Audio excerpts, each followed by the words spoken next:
একাদশীর তত্ত্ব আপনাদের সামনে বলে দিই। যদি কেউ সংসার গোচারণে থাকতে চান তবে কিছু ভালো কাজ করতে হবে, তার নাম একাদশী।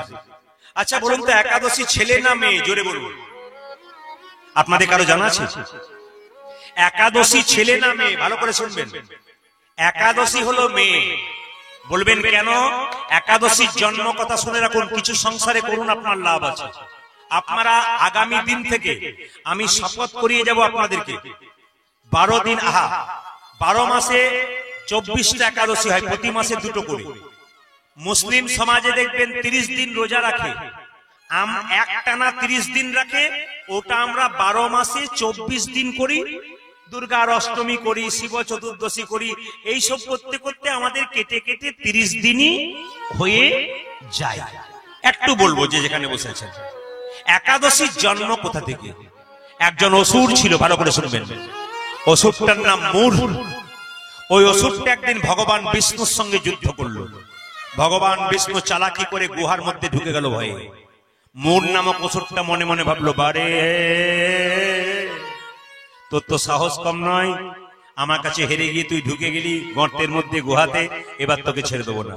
মূর নামক অসুরটা যখন বিষ্ণুকে মারতে গেল মা, সঙ্গে সঙ্গে ভগবান বিষ্ণুর শরীর থেকে একটা অপূর্ব জ্যোতি সৃষ্টি হলো।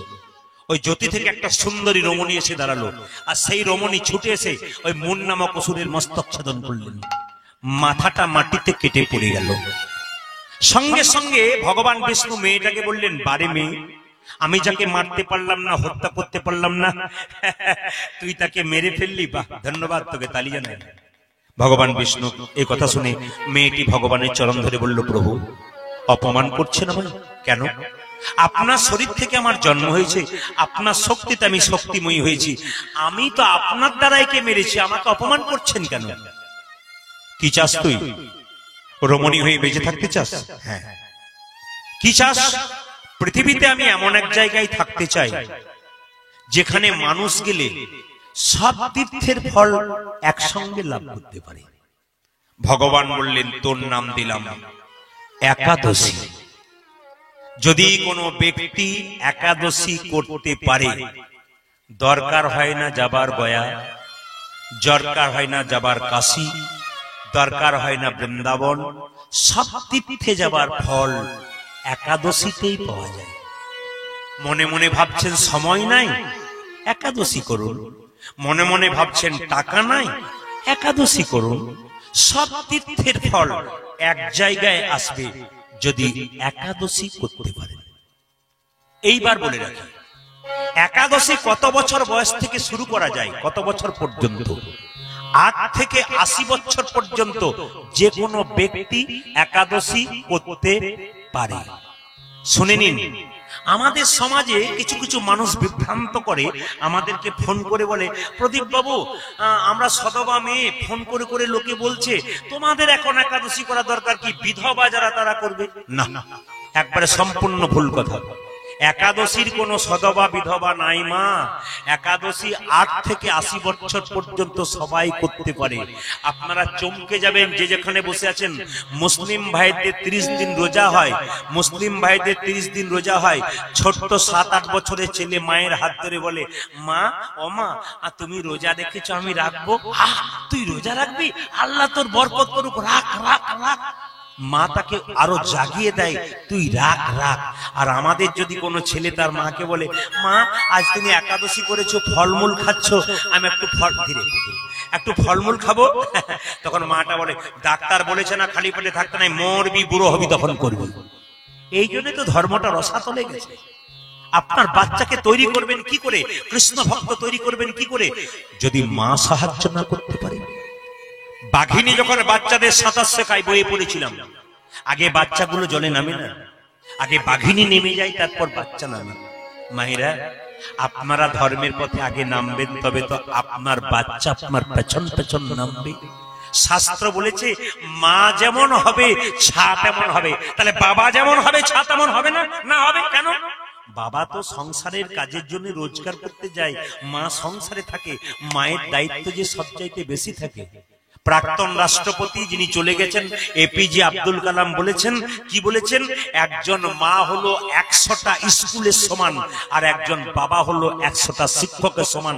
যখন আপনি মা হয়ে গেলেন, যখন আপনি বাবা হয়ে গেলেন, আপনার বিরাট দায়িত্ব আপনার কাঁধে চেপে গেল। কেন? আপনি ভবিষ্যতে ধন তৈরি করলেন আপনার সন্তানকে। এই কালকে আমি হলদিয়াতে গান করছিলাম, এক ব্যক্তি বাসায় এসে বলছে, প্রদীপ বাবু আমাকে চিনতে পারছেন? বলে, চিনতে পারবো না। চিনেছি, আমার ছেলের জন্য 1 কোটি টাকা রাখলাম, চিন্তা নাই, ছেলে বসে বসে খাবে, আমি মরে গেলেও আমার অসুবিধা নেই। বললাম, ছেলেটাকে যে 1 কোটি টাকা রাখলেন ছেলের জন্য, ছেলেকে কেমন তৈরি করলেন? এইরকম তৈরি করলেন না এইরকম তৈরি করলেন? আপনি যদি এইরকম তৈরি করে দেন 1 কোটি মানে কি 10 কোটি চলে যাবে, আর যদি এইরকম তৈরি করেন তাহলে 1 কোটিটা নিতাই গৌর হরিবল বলে সাধুগুরু বৈষ্ণবের সেবা দিয়ে নিতাই গৌর হরিবল। এই জন্য বাবা, সন্তান যদি তৈরি হতে হয়, সন্তানের জন্য টাকা রেখে লাভ নাই, সন্তানকে কৃষ্ণ ভক্ত তৈরি করুন, আপনার লাভ আছে সংসারে। যে যেখানে বসে আছেন, একাদশীতে পঞ্চশস্য খাওয়া যায় না। কি কি? গম, চাল, সরিষা, জব, ভুট্টা। আপনারা একাদশীর আগের দিনে ব্রাশ করে নেবেন, সকালবেলায় ব্রাশ করা নয়। কেন? যে ব্রাশে পেস্টটা দিচ্ছেন, আপনার পেস্টের মধ্যে লবণ থাকে, সেই লবণ মাখানো পেস্ট দিয়ে সকালবেলায় পারবেন না, উচিত নয়। লবণ খাওয়া হয়ে যাচ্ছে, আপনার জিভে লবণ ঠেকছে। কিংবা আপনি যখন ব্রাশ করছেন তখন আপনার মাড়ি যদি কেটে যায়, জিভ ছুলতে ছুলতে জিভ কেটে যায়, একাদশী হলো না। কিন্তু তরকারি কাটতে গিয়ে আঙুল কেটে গেল, আপনার একাদশী হলো না। আপনি একাদশীর দিনে সরিষার তেল মাখতে পাবেন না, সরিষার তেল খেতে পাবেন না, আপনি সাদা তেল খাবেন কিংবা আপনি ঘি খাবেন। কিন্তু আপনার উত্তম একাদশী কি? যদি কোনো ব্যক্তি বা মা নির্জলা উপবাস করতে পারে, উত্তম একাদশী। যদি কেউ সেটা না পারে, শাস্ত্র বিধান দিয়েছে আর একটা বিধান কি, যদি পারেন আপনি ফলমূল খাবেন, একটু দুধ খাবেন, ওটা দ্বিতীয় একাদশী। যদি তাও না পারেন, আপনার কষ্ট হয়, একটু সবজি খাবেন। কি? কাঁচা কলা, কাঁচা পেঁপে, আলু, কুমড়ো দিয়ে একটু সবজি করবেন, সেদ্ধ সেদ্ধ, তাহলে আপনার একাদশী হয়ে যাবে। একাদশীর দিনে অনেকে আবার আটা খায়, ওই দিন তার একাদশী হয় না, তার আটাদশী হয়। একবার একাদশীর দিনে আমি এক জায়গায় চলে গিয়েছিলাম, সেখানে বললেন, বাবা আজকে একাদশী আমাদের সবাই করে, একটু করলে হয় না? বললাম, খুব ভালো কথা, কেন করব না? আরে আনুন আনুন, প্রসাদ একটু আনুন। দেখছি 8 রকমের ফলের জুস, 8 রকমের ফল, কত রকমের দুধের পায়েস তৈরি করেছে। নিয়ে শেষে বলছে, এমন কিছু করতে পারলাম না। আমি মনে মনে ভাবলাম, এরকম একাদশী যদি হয় তাহলে কোনোদিন বাদ দেবো না, প্রতিদিন করব। এইদিকে তাকান, ওই একাদশীটার নাম উত্তম নয়, মধ্যম নয়, ওটার নাম ধমাধম একাদশী। মানে কি বলুন তো? পেট ভরে যেদিন একাদশীর দিনে খুব ভালো ভালো খাবার খাবেন, সেদিন ধমাধম একাদশী। একাদশীর দিনে বারবার মুখ ঝুটা করতে নাই, একাদশীর দিনে বারবার মুখ ঝুটা করতে নাই। যদি কেউ বারবার মুখ ঝুটা করে, অন্যায় করে, একাদশীর দিনে আপনি কোনোদিন মুখ ঝুটা করবেন না, বারবার খাবেন না, অল্প আহার করবেন। কেন? 4 ভাগে যদি জায়গাটাকে ভাগ করা যায়, অর্ধেকটা খাবার খাবেন, অর্ধেকটা জল দেবেন, 1 ভাগ ফাঁকা রাখবেন, তবেই কিন্তু আপনার একাদশী করা সার্থক, আপনার শরীর ভালো থাকবে। বিজ্ঞান বলছে যে সপ্তাহে যেমন একদিন মেশিন বন্ধ থাকে কাজ করতে করতে, আপনি 15 দিন পর পর আপনার মেশিনটাকে একবার রেস্ট দিন, ও দেখবেন দীর্ঘদিন ধরে ভালো কাজ করতে পারবে, যদি বিজ্ঞানের দিকে যান। তবে বলে রাখি মায়েরা, একাদশীতে অনেকে প্রশ্ন করে, দীক্ষা নিয়ে একাদশী করা যায়? যারা দীক্ষা নেয় তারা কি একাদশী করতে পারে? প্রশ্ন আছে, উত্তর আমি দিয়ে দিই। যারা শুনছেন, যে যেখানে শুনছেন, মন দিয়ে শুনে রাখুন, সঠিক কথা। একাদশী করার জন্য কোনো দীক্ষার দরকার হয় না। দীক্ষিত ব্যক্তি তো করবেই, অদীক্ষিত ব্যক্তিও কিন্তু একাদশী করতে পারে। কি বললাম?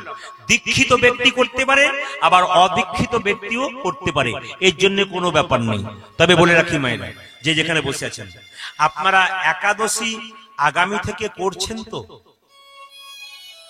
বলে, হ্যাঁ হ্যাঁ করছি, কিন্তু বাজারে যাবার সময় যখন এইরকম দেখে নি, তখন আমার মাথাটা খারাপ হয়ে যায়। এইরকম দেখি না, আপনি একাদশীর দিন একাদশী করুন, চেষ্টা করুন, আপনাদের কৃপা হবে, আপনাদের লাভ হবে। অন্তত যদি কেউ 12 মাসে 24টা না পারেন, তাহলে আপনারা 4টা করবেন। কি কি? শয়ন, উত্থান, পার্শ্ব মোড়া, তার মধ্যে ভীমে ছোড়া, বুড়োর 14, বুড়ির 8, এই নিয়ে কাল কাট, 2 ছেলের 2 জন্মতিথি। মায়েরা একটু ভেঙে ভেঙে বলে দিই, আপনারা যদি 12 মাসে 24টা একাদশী না করতে পারেন, তাহলে 4টে করবেন বেছে বেছে। কি কি? শয়ন একাদশী, উত্থান একাদশী, পার্শ্ব একাদশী, ভৈমা একাদশী। যদি না পারেন তাহলে বুড়োর 14 মানে শিব চতুর্দশী, না পারলে বুড়ির 8 দুর্গার অষ্টমী, ওটা আমরা সবাই করি। আর না পারলে 2 ছেলের 2 জন্মতিথি, রামনবমী আর জন্মাষ্টমী আপনারা করেন। যদি করতে পারেন তো ভালো, আর যদি তাও না পারিস তাহলে ভগার খালে ডুবে মরিস। তার মানে কি ভগীরথে গঙ্গাতে ডুবে মরতে বলে না, মাঝে মাঝে স্নান করতে বলেছে, আপনাদের লাভ হয়েছে। জোরে বলুন রাধা রানী কি, শ্যাম সুন্দর কি, মদন মোহন কি। মায়েরা গঙ্গাতে স্নান করতে গেলে কিছু নিয়ম আছে, একটু বলে দিই। গঙ্গাতে স্নান করতে গেলে অনেকে তেল মাখে, সাবান মাখে না। গঙ্গা স্নান করলে তেল মাখা, সাবান মাখা চলবে না। যিনি করছেন অপরাধ করছেন। তাহলে গঙ্গায় স্নান করতে গেলে নিয়ম কি? আমার দিকে সবাই তাকিয়ে নিন। গঙ্গা স্নানের নিয়ম, আপনি গঙ্গার পারে যাবেন, পারে গিয়ে প্রথমে মা গঙ্গাকে প্রণাম করবেন। সবার কাছে নিবেদন রইল, যখনই গঙ্গায় স্নান করতে যাবেন কথাগুলো মাথায় রাখুন, কথাগুলো মন দিয়ে শুনুন। প্রথমে মা গঙ্গাকে এরকম করে দর্শন করবেন, তারপরে কি করবেন? প্রণাম করবেন, তারপরে কি করবেন? চারিদিকে তাকাবেন। কেন? মা গঙ্গাকে দেখবেন, দর্শন, প্রণাম, তারপর দর্শন। তারপরে কি? চোখ মুজে শব্দ শ্রবণ করবেন। কি? Call call call call call call call call call call, গঙ্গার একটা শব্দ আছে, শব্দ শ্রবণ করবেন। তারপরে কি করবেন? তারপর জলে নামবেন। নেমে কি করবেন? জলটাকে স্পর্শন করবেন, মানে জলটাকে এরকম করে হাতে নেবেন, চুম্বন করবেন। তারপরে কি করবেন? আলিঙ্গন করবেন। তারপর কি করবেন? স্নান করবেন। তাহলে প্রথমে দর্শন, প্রথমে প্রণাম, তারপরে দর্শন, তারপরে কি? তারপরে কি? স্পর্শন, তারপরে চুম্বন, তারপরে আলিঙ্গন, তারপর স্নান। আমার কাছে কতগুলো প্রশ্ন গিয়েছিল, একটু উত্তর দিয়ে দিই, আপনার জীবনে কাজে লেগে যাবে। প্রশ্নগুলো, প্রথম প্রশ্ন গিয়েছিল, দাদা আমরা গণেশ দেখতে পাই, কোনো জায়গায় গণেশের ডান দিকে সুর, কোনো জায়গায় গণেশের বাঁ দিকে সুর, তাই এটা কেন দেখতে পাই? ডান দিকে কেন, বাঁ দিকে কেন? কি ডান দিকেই বটে না বাঁ দিকে বটে, কোনটা ঠিক আপনি একটু বলে দেবেন। আপনাদেরকে বলে দিয়ে যাই, একটা প্রশ্ন করেছিল গণেশের পুজোয় তুলসী পাতা লাগে না কেন? আপনারা শুনে নিন, গণেশের পুজোয় তুলসী পাতা লাগে না কেন? তুলসী দেবী দেখতে সুন্দরী। আমার দিকে তাকান, গণেশ ধ্যান করছে ভগবানের। দেখবেন যারা ভগবানের ধ্যান করে, তারা দেখবেন কি করে বলুন তো? ভগবানের যারা ধ্যান করে, তারা কখনো হাসে, কখনো কাঁদে, কখনো ভাবে, কখনো আনন্দে হাত তোলে। যারা ধ্যান করে, যারা ভগবানের, বিভোর হয়ে যায়। কখন যে হাসছে, কখন যে কাঁদছে, নিজেই বুঝতে পারে না, ভাবে বিভোর হয়ে যায়। আসলে গণেশের জন্মটা হয়েছিল মা দুর্গার শরীরের ময়লা থেকে। ভালো করে শুনবেন আপনারা, গণেশের জন্ম কোথা থেকে হয়েছিল? মা দুর্গা শরীরের ময়লা থেকে গণেশের জন্ম হয়েছিল। আসলে গণেশকে জন্ম দেবার আগে মা দুর্গা বারবার শিবের কাছে কেঁদেছিল, স্বামী আমি একটা পুত্র সন্তান চাই। তখন বলেছিল তুমি ভগবান বিষ্ণুর ধ্যান করো। ভগবান বিষ্ণুর ধ্যান করেছিল মা দুর্গা, ওই জন্য ভগবান বিষ্ণুর অংশ একটা পেয়েছে গণেশকে। কেন বলুন তো? গণেশেরও 4টা হাত, ভগবান বিষ্ণুরও 4টা হাত। গণেশের 4টা হাতে শঙ্খচক্র গদাপদ্ম থাকে, আবার বিষ্ণুর 4টা হাতে শঙ্খচক্র গদাপদ্ম থাকে। ভালো করে শুনবেন, তত্ত্বগুলো খুব গভীর জিনিস আছে, মানেগুলো জেনে নিন। গণেশ হচ্ছে বিষ্ণুর অংশ। এই গণেশ সিদ্ধান্ত নিয়েছিল আমি চিরকুমার থাকবো, ব্রহ্মচর্য পালন করব, আমি বিয়ে করব না। গণেশ দেখতে সুন্দর ছিল, যখন তার মাথাটা সুন্দর ছিল, কিন্তু শনির কুদৃষ্টিতে তার মাথা যখন কেটে গেল, হাতির মাথা লাগানো হলো। কিন্তু একটা কথা শুনুন আপনারা, গণেশ যখন ধ্যান করছে, ধ্যান করতে করতে হাসছে, ওই পথ দিয়ে তুলসী দেবী পেরিয়ে যাচ্ছে। পেরিয়ে যেতে যেতে মনে মনে ভাবলো, বাবা গণেশ বুঝি আমাকে দেখে হেসেছে। গণেশের কাছে গিয়ে তুলসী দেবী বসে আছে। গণেশ জিজ্ঞেস করছে, কে তুমি? আমি তুলসী। কেন এসেছো? তোমায় প্রেম নিবেদন করতে। হঠাৎ করে আমায় প্রেম নিবেদন? তোমায় ভালো লেগেছে, তুমি তো আমায় দেখে হাসলে। বলছে, কই তোমাকে দেখে কোথায় হাসলাম? আসলে গণেশ তো ভাবের গুণে এসেছিল। এখন তুলসী দেবী বারবার প্রস্তাব দেয়, আমি তোমায় বিয়ে করব, বিয়ে করব, বিয়ে করব। সঙ্গে সঙ্গে গণেশ অভিশাপ দেয়, আমি বিয়ে করব না, ব্রহ্মচর্য পালন করব। আমি শর্ত নিয়েছি, তুমি যখন বারবার বলছো বিয়ে করব, অভিশাপ দিলাম তোমার দৈত্য স্বামী হবে। ওই জন্যে দেখবেন মায়েরা, গণেশের অভিশাপ থেকে তুলসীর দৈত্য স্বামী হয়েছিল। আর একটা কথা আপনার শুনে রাখুন, তুলসী দেবী তখন অভিশাপ দিয়েছিল, গণেশজি তোমার এত অহংকার, তুমি ব্রহ্মচর্য পালন করবে, তুমি দেখতে সুন্দর, তুমি আমায় হেসেছিলে বলে পাগলিনীর মতো তোমার কাছে চলে গিয়েছিলাম। তুমি যখন আমায় প্রত্যাখ্যান করলে আমার মতো তুলসীকে, আমি তোমায় অভিশাপ দিলাম তোমার ব্রহ্মচর্য ভাঙবে, তোমার একের চাইতে অধিক বিবাহ হবে। এই জন্য গণেশের দুটো বিয়ে হয়েছিল মায়েরা। আমার দিকে তাকান, একটা স্ত্রীর নাম ছিল সিদ্ধি, একটা স্ত্রীর নাম ছিল ঋদ্ধি।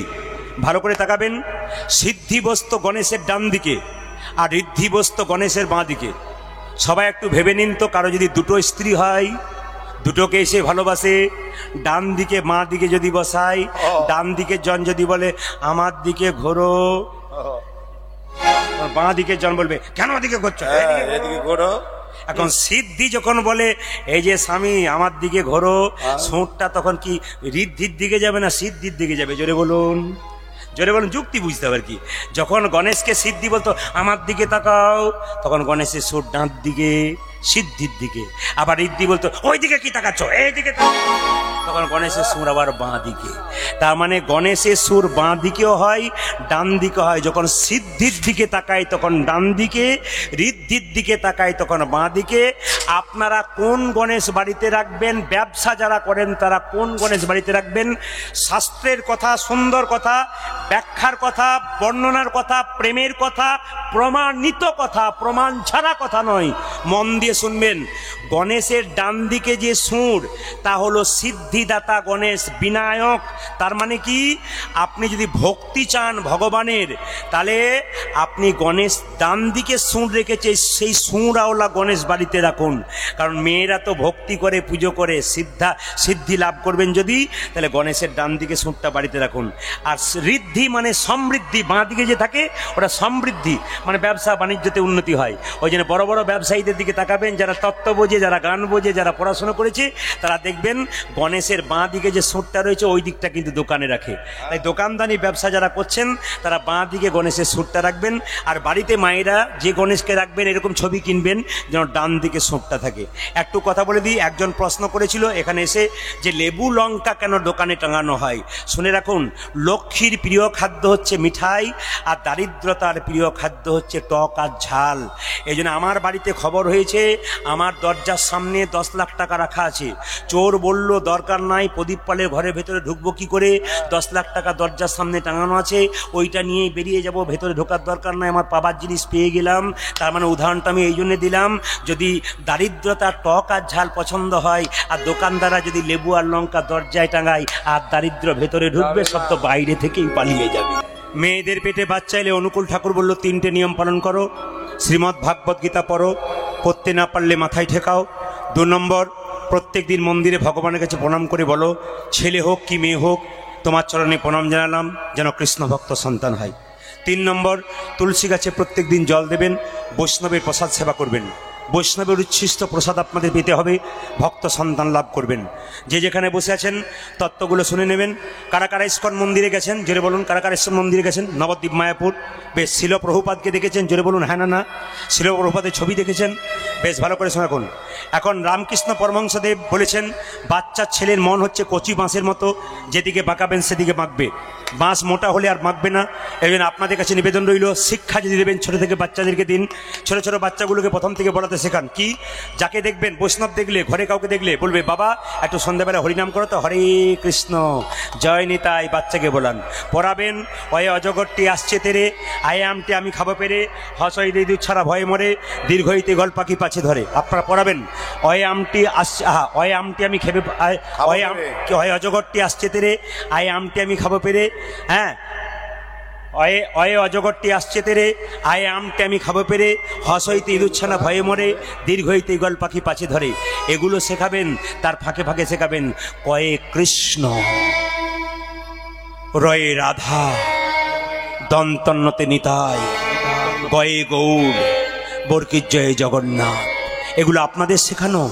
এপিজে আব্দুল কালাম বলেছেন, একটা মা 100টা স্কুলের সমান। আপনারা পারেন বাচ্চাকে তৈরি করতে। একটা বাবা 100টা শিক্ষকের সমান। বাবা মায়ের হাতে বাচ্চা তৈরি হয়। মা যেমন তৈরি হবে, ছা তেমন তৈরি হবে। মায়ের চলা যেমন হবে, এদিকে বাচ্চার চলা এরকম হবে। মায়ের বলা যেমন হবে, বাচ্চার বলা তেমন হবে। মায়ের দেখা যেমন হবে, বাচ্চার দেখা তেমন হবে। ওই জন্য যারা মা হয়ে যাচ্ছেন সাবধান থাকবেন, আপনার চলাফেরা সব কিছু বাচ্চা লক্ষ্য করে। কেন বলুন তো? আপনি মোবাইল চালাতে পারেন না, আপনার বাচ্চা তো সুন্দর চালায়, তার মানে কি এখনকার বাচ্চাদের কম্পিউটার ব্রেন, আপনার সব কিছু দেখছে। এমন কিছু আপনি শেখাবেন না বাচ্চাকে যার জন্য বাচ্চা শেষে আপনার ধ্বংস করতে পারে। সবাইকে বলে দিই মায়েরা, রামকৃষ্ণদেব বললেন বাচ্চার মনটা কচি বাঁশের মতো, যেদিকে বাঁকাবে সেদিকে বাঁকবে, বাঁশ মোটা হলে বাঁকবে না। আজ থেকে বাড়ি যাবেন, ছোট ছোট বাচ্চাগুলোকে বলবেন জয় নিতাই বলতে শেখো, জয় নিতাই বলো। দাদু যারা আছেন, ঠাকুমা যারা আছেন, তারা নিয়ে নিয়ে ঘুরে বেড়ান, জয় নিতাই বলাবেন হাত তুলে। ও বড় হলে বলবে। একটা দেখবেন সুন্দরবনের বাঘগুলোকে ধরে নিয়ে গিয়ে খাঁচাই পড়ে, কোথায়? যারা সার্কাস দেখায়, সার্কাসে ছোট ছোট বাঘ, বড় বড় বাঘগুলোকে বলে বস, বসে, ওঠ, ওঠে। কেন বলুন তো? বাঘগুলো যখন ছোট ছিল তখন তাদের ওঠা বসা শিখিয়েছিল, আজকে যৌবনবেলায় তারা উঠছে বসছে। আজকের ছেলে মেয়েরা ধ্বংসের পথে যাবে না যদি ছোটবেলা থেকে আপনারা বাচ্চাকে মানুষ করতে পারেন। একটা নিবেদন রইল প্রদীপ পালের, ছোট ছোট বাচ্চাগুলোকে দোকানে গিয়ে ছোট ছোট খাটো খাটো পোশাক কিনে দেবেন না। এখনকার ছোট ছোট বাচ্চাগুলো, এদিকে তাকান, ছোট ছোট বাচ্চাগুলোকে নিয়ে যাচ্ছেন দোকানে, আপনার খাটো খাটো পোশাক কিনে দিচ্ছেন, কিন্তু মনে রাখবেন খাটো খাটো পোশাক বাচ্চাদেরকে পরাবেন না। ও যখন খাটো পোশাক পরা অভ্যাস হয়ে যাবে, ওই মেয়ে যখন বড় হবে, 18 বছর বয়স হবে, আর আপনাকে ডাকবে না, নিজেই বাজার থেকে খারাপ পোশাক পরবে, এমন পোশাক পরে মা বাবার সামনে দাঁড়াবে যে মা বাবার মাথা হেট হয়ে যাবে। তখন আপনি তাকে বকতে যাবেন, মারতে যাবেন, তাকে না মেরে আপনার গালে চটটা মারুন, আপনি বাচ্চা অবস্থায় শিখিয়ে দিয়েছেন। এই জন্য সমাজকে সুন্দর করতে গেলে আগে জমিটাকে উর্বর করুন, তবে বীজ ফেলবেন। কৃষ্ণ নাম শুনে লাভ নাই যদি আপনি নিজের ঘরটাকে ঠিক না রাখতে পারেন, যদি নিজেকে আগে পরিবর্তন না করতে পারেন। তবে শুনে রাখুন, চাণক্য পণ্ডিত বলল বাচ্চার 5 বছর পর্যন্ত কোনো দোষ ধরবে না, খেলবে, পড়বে, ভাঙবে, কিচ্ছু বলবে না। কিন্তু যখনই ছেলে মেয়েদের বয়স, মা বাবা যারা আছেন শুনবেন চাণক্য পণ্ডিতের কথা, ছেলে মেয়ের বয়স যখন 16, যখন 5 থেকে 15 হয়ে গেল, তখন কিন্তু আপনারা একবারে শাসনের চোখে রাখবেন, নইলে ছেলে মেয়ে বিগড়ে যাবে। তখন ফোন দেবেন না, মোবাইল ফোন দেবেন না। 16 যখন পেরিয়ে গেল, তখন বাবা মায়ের সঙ্গে ছেলে মেয়ের সম্পর্ক হবে পুত্রা মিত্রা বদাচরেত, মানে কি ছেলে মেয়ের সঙ্গে সম্পর্ক হবে বন্ধুর মতো। আপনি বন্ধুর মতো মনের কথা জানবেন, বন্ধু হয়ে যাবেন, দেখবেন আপনার ছেলে মেয়ে আর খারাপ কাজ করবে না। তবে শুনে রাখুন, শিল প্রভুপাদের কথা যখন বললাম, এই যে আপনার নবদ্বীপে যারা গেছেন, আপনারা যারা মায়াপুরে গেছেন, শিল প্রভুপাদের মূর্তি দেখেছেন, হ্যাঁ কি না জোরে বলুন। এই শিল প্রভুপাদ ছিল কলকাতার ছেলে। শুনে রাখুন, তার বাবা কি করতো জানেন? অফিসে যেত, চাকরি করতো, 11টায় অফিস, 10টায় বেরোতো, 9টা পর্যন্ত দরজায় বসে থাকতো। কোনো বৈষ্ণব দেখতে পেলেই বলতো একবার আসুন, একবার আসুন। আরে কি হয়েছে বলবেন তো? ও বৈষ্ণব বাবা ঠাকুর, একবার আসুন। আরে বলবেন তো, এত আকুলি কি? আরে আসুন না একবার, এ খোকা এদিকে, এদিকে, এদিকে। ওই ছোটবেলা থেকে শিল প্রভুপাদকে ধরে ধরে বৈষ্ণবের চরণে মাথাটাকে নত করাতো, আর বৈষ্ণবকে বলতো বাবা আমার ছেলের মাথায় হাত দিয়ে দাও, আর বলে দাও যেন রাধা ঠাকুরানীর কৃপা হয়, যেন কৃষ্ণের কৃপা হয়, আমার ছেলে যেন কৃষ্ণ ভক্ত হয়। আজকাল সবচাইতে আমার আনন্দের ব্যাপার কি জানেন? আজকে সবচাইতে আনন্দের ব্যাপার শুধু আপনাদের জেলায় জেলায় নয়, প্রতিটি জেলায় যায়। 28 বছরের ছেলে 3 বছরের বাচ্চাকে কোলে নিয়ে, স্ত্রীকে সঙ্গে নিয়ে আমার কাছে আসে। এসে কি বলে জানেন? প্রদীপ বাবু, আমরা যা করেছি, আমার ছেলেটার মাথায় একটু হাত দিয়ে দিন, একটু বলে দিন যেন কৃষ্ণ ভক্ত হয়। আমি গর্বিত, আমি আনন্দিত এই জন্যে। আজকালকার 28 বছর 30 বছরের ছেলেরা বাচ্চা জন্ম দেওয়ার পর আমাদের সামনে নিয়ে এসে একবার আশীর্বাদ দিতে চায়। তারাও চাই আমরা কৃষ্ণ ভক্ত হতে পারি নাই, কিন্তু ছেলে মেয়ে কৃষ্ণ ভক্ত হলে বিপথে যাবে না, কুপথে যাবে না, বড়দেরকে সম্মান দিতে থাকবে, বৈষ্ণবকে সম্মান দিতে থাকবে। ওরকম ছেলে আপনারা তৈরি করুন। ভক্ত প্রহ্লাদের বাবা হিরণ্যকশিপু যুগ যুগ ধরে অন্যায় করেছে, তার ছেলে ভক্ত প্রহ্লাদ হলো কেন? মায়ের জন্যে। কয়াধুর পেটে যখন ভক্ত প্রহ্লাদ ছিল, তখন কয়াধু কি করেছিল? মা বৈষ্ণবের চরণ সেবা করেছিল, নারদের চরণ সেবা করেছিল, এই জন্য তো ভক্ত সন্তান পেয়েছিল। এই যে পঞ্চপাণ্ডব বসে আছে, যুধিষ্ঠির মহারাজ কৃষ্ণকে জিজ্ঞেস করলো, আচ্ছা কৃষ্ণ আমার একটা কথা জিজ্ঞেস করা আছে। বলে কি? কলিযুগের মানুষ কেমন হবে? আপনারা যারা কীর্তন শুনতে এসছেন তারা তো সব সত্য যুগের মানুষ নাকি? জোরে বলুন হ্যাঁ না না, সব তো সত্য যুগের মানুষ। আচ্ছা আচ্ছা, সব কলিযুগের মানুষ। তো কৃষ্ণ প্রশ্ন করলো মহাজনদের কথা, বৈষ্ণবদের কথা ভালো করে শুনবেন। কৃষ্ণ প্রশ্ন করলো, তবে একটা কথা আমি বলি, এই আমার সময়ে ডিস্টার্ব হলো, আপনারা মিলিয়ে দেখবেন প্রদীপ পালের কথাটা। আমি উঠবো, এরপর থেকে যত কীর্তন হবে কোনো কীর্তনে মাইক ডিস্টার্ব না, একবারে নিবেদন রাখলাম, দেখে নেবেন। এ শুধু এখানে নয়, প্রতি জায়গাতে আমি উঠলেই গন্ডগোল, আর আমি ছেড়ে গেলেই দেখবেন দিব্যি বলে দারুণ মাইক চলছে, তো কোনো অসুবিধা নেই, এটা হবে আস্তে। তো লক্ষ্য করুন, যে যেখানে আছেন, কৃষ্ণ জিজ্ঞেস করছে কি বললে, যুধিষ্ঠির একবার বলো কলিযুগের মানুষ কেমন হবে। সঙ্গে সঙ্গে ভীমকে বলছে কৃষ্ণ, ভীম তুমি গালে হাত দিয়ে বসে আছো, তোমার কিছু বলার আছে? আমার একটা প্রশ্ন আছে, কলিযুগের সাধুরা কেমন হবে?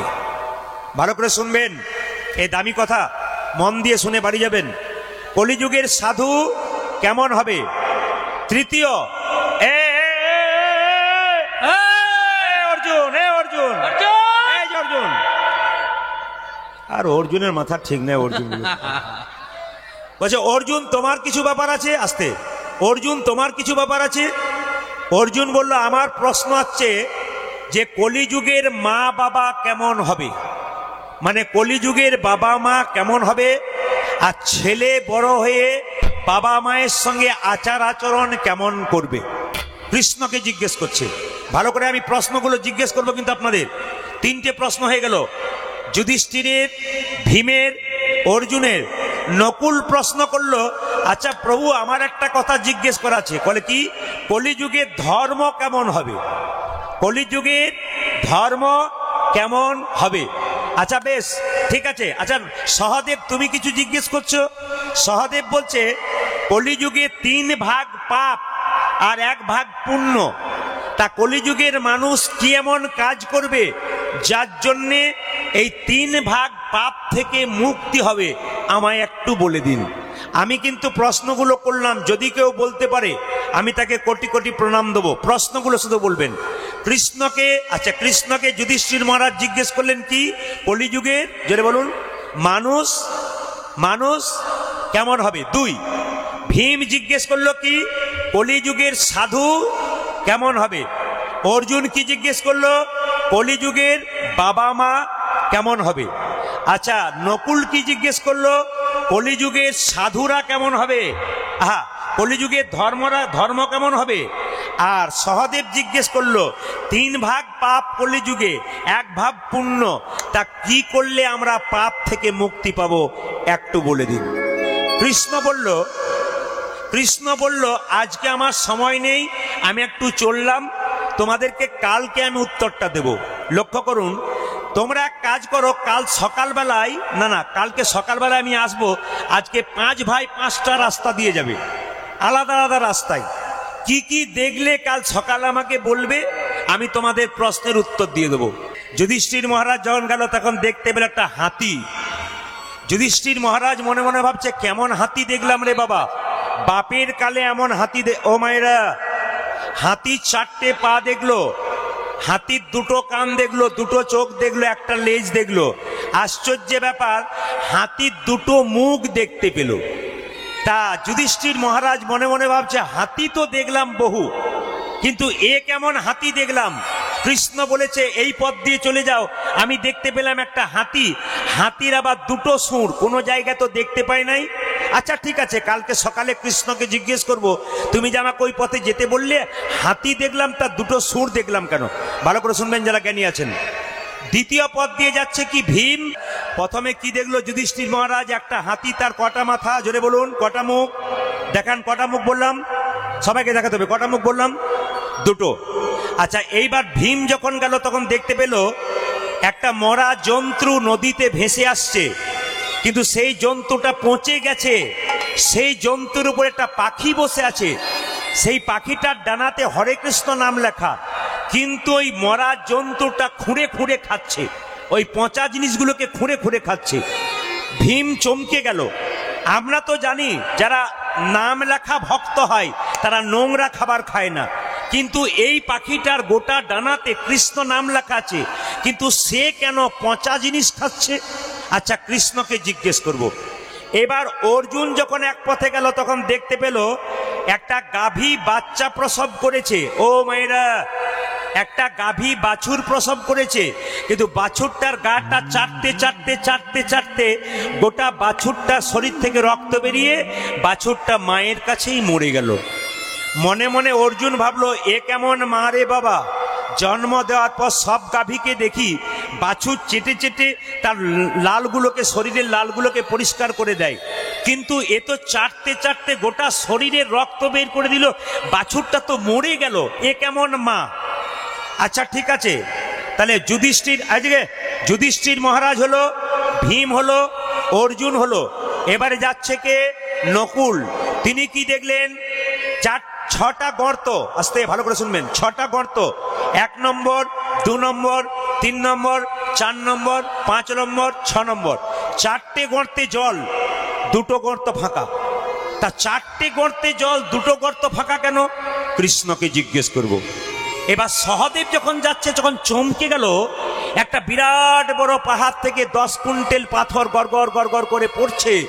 মনে হচ্ছে যদি কোনো গাছকে ধাক্কা দেয় ভেঙে দেবে, কোনো বাড়িকে ধাক্কা দেয় ভেঙে দেবে। আশ্চর্যের ব্যাপার, আস্তে আস্তে মাঝ রাস্তাতে একটা ছোট্ট ঘাসের টুকরোতে, কচি ঘাসের টুকরোতে আটকে গেল, চমকে গেল। 10 কুইন্টাল 20 কুইন্টাল পাথর গড়গড়িয়ে পড়লে বাড়ি ভেঙে দেবে, গাছ ভেঙে দেবে, সেই পাথরটা কিনা আস্তে আস্তে মাঝ রাস্তা একটা কচি ঘাসের মাথায় ডগায় লেগে আটকে গেল। আচ্ছা কৃষ্ণকে জিজ্ঞেস করব। কৃষ্ণ এলো পরের দিন, এই যে পঞ্চপাণ্ডব এদিকে এসো, কালকে গিয়েছিলে? যুধিষ্ঠির মহারাজ বললেন, প্রভু গিয়েছিলাম, চমকে গেলাম। কি চমকে গেলে? হাতি দেখলাম। তাতে কি হয়েছে? বাপের জন্মে দেখি নাই। তার মানে বুঝলাম না। বলছে অনেক হাতি দেখেছি, সব কিছু আছে, 2টো মুখ দেখতে পেলাম কেন? তোমার প্রশ্ন ছিল না কলিযুগের মানুষ কেমন হবে? কৃষ্ণ বলল, কলিযুগের মানুষের 2টো করে মুখ থাকবে, ও হচ্ছে কলি। এই যে আপনার প্রশ্ন করবেন, প্রদীপ বাবু আমাদের তো একটা মুখ রয়েছে, 2টো মুখ কোথায়? বলছে একটা বাইরে দেখা যায়, একটা ভেতরে আছে। বলে কেমন? একটা প্রমাণ দিয়ে দিই আপনাদের, বাস্তব প্রমাণ। যেমন দেখবেন একজন ভদ্রলোকে বলছে, কি নবীন বাবু ভালো আছেন তো? আপনার মতো মানুষ হয় না, আপনি খুব ভালো মানুষ। নবীন পেরিয়ে গেল আর মনে মনে ভাবছে, তুমি যতক্ষণ না মরছো ততক্ষণ তোমার 2 বিঘা জমিটা আমি নিতে পারছি না। মানে বুঝতে পারছেন, ভেতরে একরকম আর বাইরে একরকম। যেমন অপরাধ নেবেন না, আমি দেখেছি কোন কোন স্ত্রী দেখতে কালো, তার স্বামী তাকে এসে বলে, আহ চম্পাবতী, তোমার মতো রূপবতী আর কেউ না, তুমি সবিতা নয়, তুমি আমার কবিতা, তুমি যে কি সুন্দর দেখতে। ওই মেয়েটি তখন যেই না আয়না নিয়ে দেখতে যায়, তাহলে আমি সুন্দর দেখতে। ও তখন মনে মনে ভাবে, তুমি যতক্ষণ না মরছো আর একজন ঢুকতে পারছে না। তার মানে কি বলুন তো, বাইরে একরকম আর ভেতরে একরকম। কলিযুগের মানুষের 2টো মুখ। সাবধান থাকবেন, যখন কথা বলবে সাবধান থাকবেন, কোন মুখটাতে বলছে ওটা ভাববেন, কিন্তু ভেতরেরটাতে না বাইরেটাতে। কৃষ্ণ বলছে, আচ্ছা আচ্ছা ভীম তুমি কি দেখলে? আমি দেখলাম কতকগুলো একটা মরা জন্তু ভেসে আসছে, তার মধ্যে একটা পাখি বসে আছে, তার ডানায় কৃষ্ণ নাম লেখা আছে, কিন্তু পাখিটা ওই মরা জন্তুটা খুঁড়ে খুঁড়ে খাচ্ছে, পচা জিনিস খুঁড়ে খাচ্ছে। কেন? কৃষ্ণ বলল, এই কলিযুগে যত সাধু হবে, হরে কৃষ্ণ, আমার কথা নয়, ভাগবতীয় কথা, কি এই কলিযুগে যত সাধু হবে, বেশিরভাগ সাধু, সবাই নয়, বেশিরভাগ সাধু গেরুয়া বস্ত্র পরবে, শিখা রাখবে, নামাবলী নেবে, তোমার দরজায় নিতাই গৌর হরিবোল বলে ডাক দেবে, খবর নিয়ে দেখবে 10-12টা মার্ডার করেছে, নয় চুরি ডাকাতি করেছে, তারপর সাধু সেজে আপনার দরজায় দাঁড়িয়ে আছে। প্রশ্ন করবেন, প্রদীপ বাবু তাহলে কি কোনো সাধু আমাদের বাড়িতে এলে তাকে প্রণাম করব না? আমি বলবো না, আমি বলবো না। কৃষ্ণ বলল, কোনো সাধু বাড়িতে এলে কি করে এলো ওইদিকে দেখবেন না, তাকে 3 বার প্রণাম করবেন।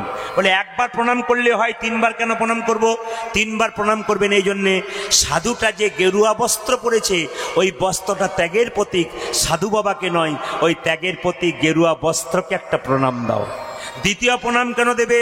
যার দরজায় কোনোদিন হরিবোল ধ্বনি হয়নি, ওই সাধু বাবাটি চুরি করে হোক, ডাকাতি হোক, নিতাই গৌর হরিবোল বলছে, সাধু বাবাকে নয়, ওই হরিবোল ধ্বনিটাকে একটা প্রণাম দাও। তৃতীয় প্রণাম কেন দেবে? আমরা যারা সংসারী মানুষ, 10 দিনের বাড়িতে থাকতে পারি না, মন ছটফট করে বাড়ি যাবার জন্যে, ওই সাধুটি চুরি করে হোক, ডাকাতি করে হোক, এতদিন ধরে নিজের ঘর বাড়ি ত্যাগ করেছে, এর জন্যে তাকে একটা প্রণাম দেবে। বলছে, তোমার প্রশ্নের উত্তর তুমি পেলে?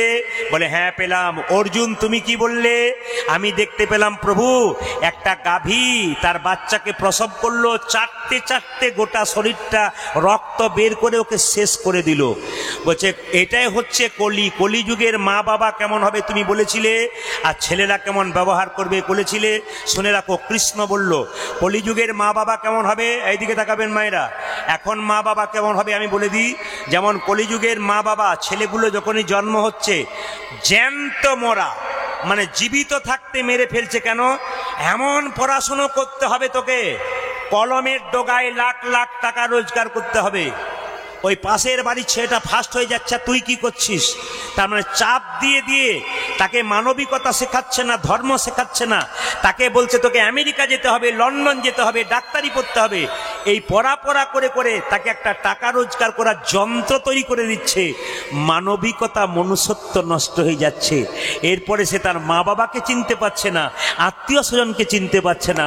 ও আমেরিকায় ডাক্তার হলো, এখানে বাবা কেঁদে কেঁদে মরল খাবার জন্য, একবার বাবার কাছে এলো না। এইরকম ডাক্তার তৈরি করা মানে কি? মা বাবা ছেলেকে তৈরি করে জ্যান্ত মরা, মরিয়ে দিচ্ছে।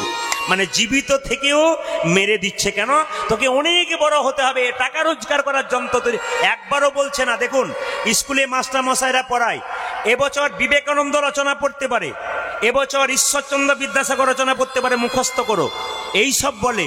কিন্তু মাস্টার মশাই একবারও বলে না বিদ্যাসাগরের চরিত্রটা পড়ো। বিদ্যাসাগর চাকরি ছেড়ে দিয়ে মায়ের অসুখ হয়েছিল বলে দামোদর নদী সাঁতার দিয়ে মায়ের কাছে পৌঁছেছিল। এইরকম বিদ্যাসাগরের চরিত্রটা ধরো। এ কথা কেউ বলে না, খালি বলে মুখস্থ করো, বাস লিখে দেবে, পাস করে যাবে, তুমি একজন শিক্ষক হয়ে যাবে বা কিছু হয়ে যাবে, তোমার টাকা রোজগার করার মেশিন তুমি তৈরি হয়ে যাবে। তার মানে বাচ্চাগুলোকে আমরা তৈরি করছি কেমন? জ্যান্তে মরা করে দিচ্ছি। বিবেক বিবেচনা সব, যার বিবেক শেষ, যার মনুষ্যত্ব শেষ, যে মানুষ চেনে না, যে মা চেনে না, যে বাবা চেনে না, যে আত্মীয় চেনে না, যে বৈষ্ণব চেনে না, যে গুরু চেনে না, এ তো জ্যান্ত থেকেও মরা বলা যেতে পারে। এইবার বলল নকুল তোমার কি প্রশ্ন উত্তর ছিল? নকুল বলল আমার প্রশ্ন ছিল যে কলিযুগের ধর্ম কেমন হবে। তুমি কি দেখলে? 4টে গর্তে জল দেখলাম, 2টো গর্ত ফাঁকা দেখলাম, কিছু মনে করবেন না। কৃষ্ণ বলল কলিযুগে যত কিছু হবে ধর্মীয় আচরণ সব কিছু ভরম বেশি হবে, কিন্তু ভেতরে আসল কাজটা হবে না। বলুন তো মায়েরা, আপনাদের এখানে দুর্গা পুজো হয়, আপনারা প্যান্ডেল দেখতে যান না দুর্গা দেখতে যান? জোরে বলুন, কি দেখতে যান বলুন? প্যান্ডেল। এখন প্যান্ডেল দেখতে যান না, লাইটের রোশনাই দেখতে যান না, দুর্গা দেখতে যান। সব তো প্যান্ডেল দেখতে যান, দুর্গা দেখতে কেউ যায় না, সব প্যান্ডেল দেখতে যায়। কেন বলুন তো? মা দুর্গা 4 দিনের জন্য বাড়ি এলো, সবাই মিলে আনন্দ করলাম। মা যখন বিদায় নেবে তখন একটু চোখের জল ফেলা দরকার। আমাদের ছেলেরা এমন ডিজে বাজালো, মা কৈলাস পর্বতে গিয়ে স্বামীকে বলছে, স্বামী এবছর তো গেলাম, পরের বছর যাবার আর চান্স নাই। বলে কেন? যা ডিজে বাজাচ্ছে হাটের দোষ হয়ে যাবে। বাবা ভোলা বলল চিন্তা নাই, এবার প্যান্ডেল খুব জোরালো হবে, তুমি ভেতরে থাকবে, সবাই প্যান্ডেল দেখে চলে আসবে, তোমাকে দেখার দরকার হবে না। এই জন্য কলিযুগে ভরম বেশি হবে, কিন্তু আসল ধর্মটা হবে না। একটা প্রমাণ দিয়ে দিই আপনাদের, একটা প্রমাণ দিয়ে দিই, দেখবেন কিছু মনে করবেন না। আপনাদের এখানে বিয়ে হয় তো? না বিয়ে তো হয়েছে সবার, বিয়ে হয় তো বিয়েতে এটা হয় কিনা দেখুন তো। বিয়ে হচ্ছে, এদিকে বিয়ে হচ্ছে, মালা বদল হয় না? জোরে বলুন। যে সময়টা মালা বদলের সময়, ওই সময় দেখবেন মেয়েটা ছেলেটার দিকে তাকায়, ছেলেটা মেয়ের দিকে তাকায়, তখন একটা সন্ধিক্ষণ, প্রেমের সন্ধিক্ষণ, ভালোবাসার সন্ধিক্ষণ, মিলনের সন্ধিক্ষণ। কিন্তু যখনই দেখবেন মেয়েটি ছেলেটির গলায় মালা পরাতে যাবে, তখন পেছন থেকে একজন ক্যামেরাম্যান কি বলে, এই দিকে এইদিকে এইদিকে। আচ্ছা বলুন তো শুভ দৃষ্টিটা কার দিকে হলো? জোরে বলুন। হা না না, কার দিকে হলো? ক্যামেরাম্যানের দিকে হলো।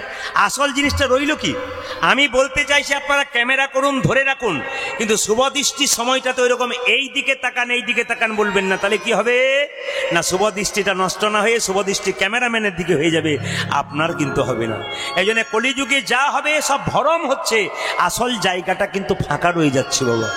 এইবার প্রশ্ন করলো সহদেব, প্রভু আমি দেখলাম একটা পাহাড় থেকে বিরাট বড় পাথর গড়গড়িয়ে পড়ছে, মনে হচ্ছে দালান ভেঙে দেবে, গাছ ভেঙে দেবে, কিন্তু চমকে গেলাম, একটা ঘাসের ডগায় এসে আটকে গেল। কেন? তুমি প্রশ্ন করেছিলে কলিযুগে 3 ভাগ পাপ, 1 ভাগ পুণ্য। মানুষ পাপ করলে কি করলে পুণ্য হবে এই কলিযুগে?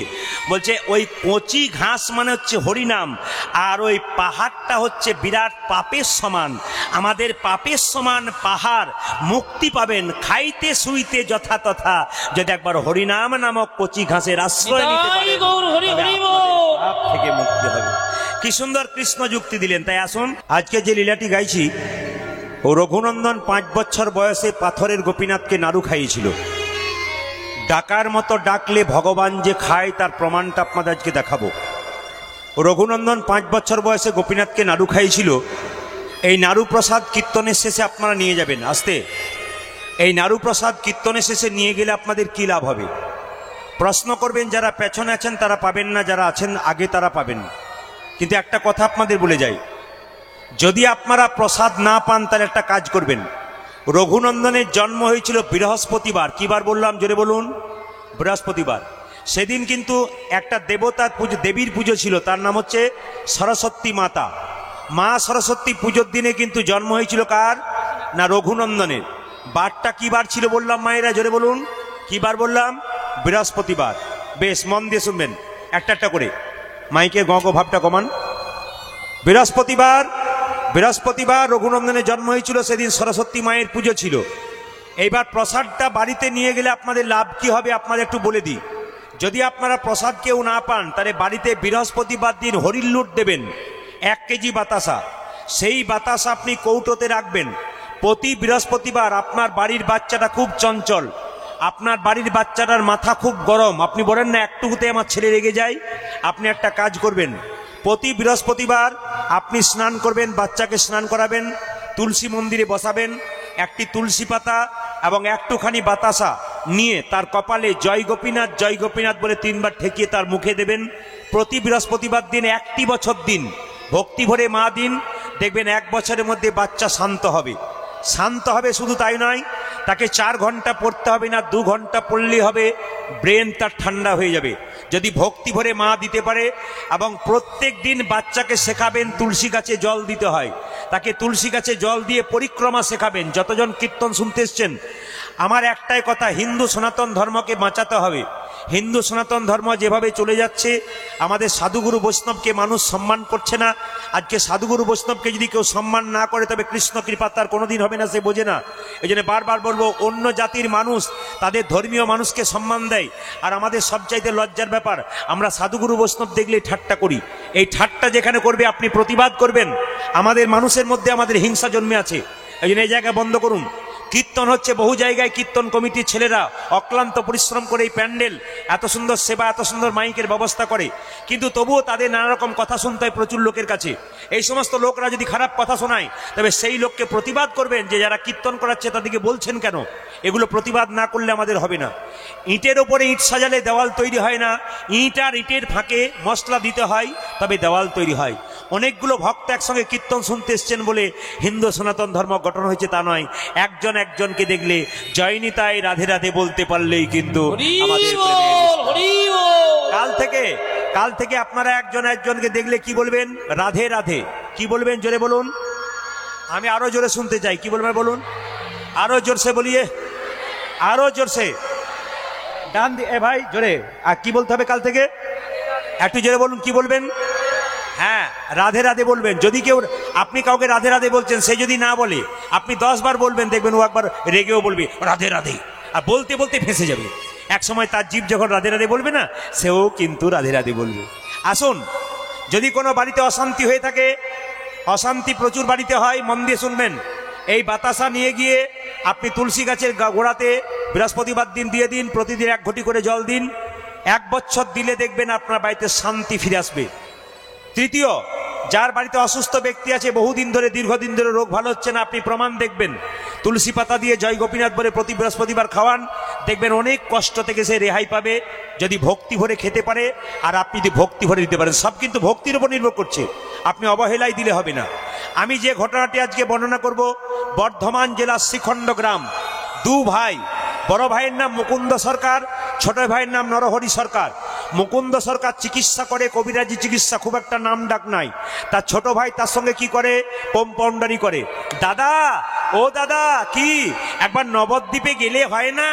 মুকুন্দ সরকার বলছে কি করে যাব, রাস্তাঘাটে তো কোনো গাড়ি ঘোড়া নেই। এখন যেমন এক পা যেতে গেলে আপনার সাইকেল মোটরসাইকেল ব্যবহার করছেন, তখনকার দিনে মানুষ কিলোমিটার পর কিলোমিটার হেঁটে হেঁটে যেত, এই জন্য মানুষের রোগ কম থাকতো। এখন সকালবেলায় কেউ দেখবেন খাবার হজম করবার জন্য ছোটে, আর কেউ দেখবেন পেটের জ্বালায় ছোটে। বলুন হ্যাঁ কি না? কেউ দেখবেন রোজগার করার জন্য পেটের জ্বালায় ছুটছে সকালবেলায়, আর কেউ কেউ দেখবেন খাবার হজম করবার জন্য মর্নিং ওয়াক করে বেড়াচ্ছে। না না, আগেকার যুগের মানুষরা বহুদূর পর্যন্ত হাঁটতে পারতো, ওদের রোগ নাই। এই জন্য বলে রাখি, মুকুন্দ বলল তাহলে যাবি কি করে ভাই? ছোট ভাই বলছে দাদা, সাধুগুরু বৈষ্ণবের মুখে শুনেছি কেউ যদি কৃষ্ণ নাম করতে করতে চলে যায় তাহলে তার রাস্তা খাটো হয়ে যায়। মুকুন্দ সরকার বলছে তাহলে চল, তুই যখন বলছিস। শ্রীখণ্ড থেকে নবদ্বীপ বহুত রাস্তা, হেঁটে হেঁটে যাচ্ছে হরিনাম করতে করতে মহাপ্রভুর কৃপা পাবার জন্য। সবাই চলুন। যে গাছে ফল ধরে সেই গাছের ডালগুলো নিচের দিকে যায় না উপর দিকে যায়? জোরে বলুন না, শুনবেন আর বলবেন, ভক্তি ভরে শুনবেন। যে গাছে ফল ধরে সেই গাছের ডালটা নিচের দিকে যায়, ওপর দিকে যায় না। যারা ভক্ত হয় তাদের ভাবটি কেমন হয়? হরে কৃষ্ণ বাবা, জয় নিতাই জয় নিতাই। আর যারা মস্তান হয় তাদের ভাবটি কেমন হয়? এরকম হয়। না না, যে গাছে ফল ধরে সে গাছটা নিচু দিকে যায়। তত্ত্ব কি বলল? যদি হও নিচু তবে পাবে কিছু, উঁচু হলে পাবার চান্স নাই। একটা সোনার কলসি যত টাকায় দাম হোক না কেন মা, একটা গ্লাসের কাছে কিন্তু তাকে মাথা নিচু করতে হয়। আপনি যত কোটি টাকার মালিক হন না কেন, যদি বৈষ্ণবের চরণে মাথা নত না করতে পারেন, গৌর গোবিন্দের কৃপা আপনার জীবনে কোনোদিন হবে না। এই জন্যে আমি একটা কথা বলি, বাচ্চারা যারা বেলকুনিতে বসে আছো আরো সাবধানে বসবে বাবু। হ্যাঁ, আমি বুঝতে পারছি গোবিন্দ আছে, ওরা বলছে গোবিন্দ। খুশি খুব, তোমরা যে রোদে কষ্ট করে বসে আছো তার জন্য ধন্যবাদ। তোমাদের জন্য আমার উপদেশ আছে, আমি একটু পর উপদেশ দেবো। আমি যেমন বসে তোমরা কীর্তন শুনছো, আমি কিছুক্ষণ পরে যে উপদেশটা দেবো সেখানে তোমাদের হ্যাঁ বলতে হবে, কিন্তু এখানকার বাবারা সবাই কিন্তু এখন শুনবে, একটু পর বলবো। তোমরা মন দিয়ে শোনো, তোমাদের জন্য কিছু আছে। যেরকম রাধা রানী কি, শ্যাম সুন্দর কি, মদন মোহন কি। বাবা, এ জগতে যে অধম সে ভগবানকে পায়, যে উত্তম সে ভগবানকে পায় না। আস্তে একটা শোনে, যে নিজেকে উত্তম মনে করে, আমার গাড়ি আমার বাড়ি আমার টাকা আমার পয়সা, ভগবানকে পায় না। আর যিনি অধম মনে করে তিনি ভগবানকে পান। একটা প্রমাণ দেখুন, এইদিকে কৃষ্ণকে জিজ্ঞেস করছে অর্জুন, আচ্ছা কৃষ্ণ, নারদ মুনি জিজ্ঞেস করছে, কৃষ্ণ তুমি পঞ্চপাণ্ডবের পক্ষ হয়ে যুদ্ধ করলে, 100 ভাইয়ের পক্ষে যুদ্ধ করলে না কেন? কৃষ্ণ বলল, কথায় উত্তর দেবো না, কাজে উত্তর দেবো। বলে কি করে?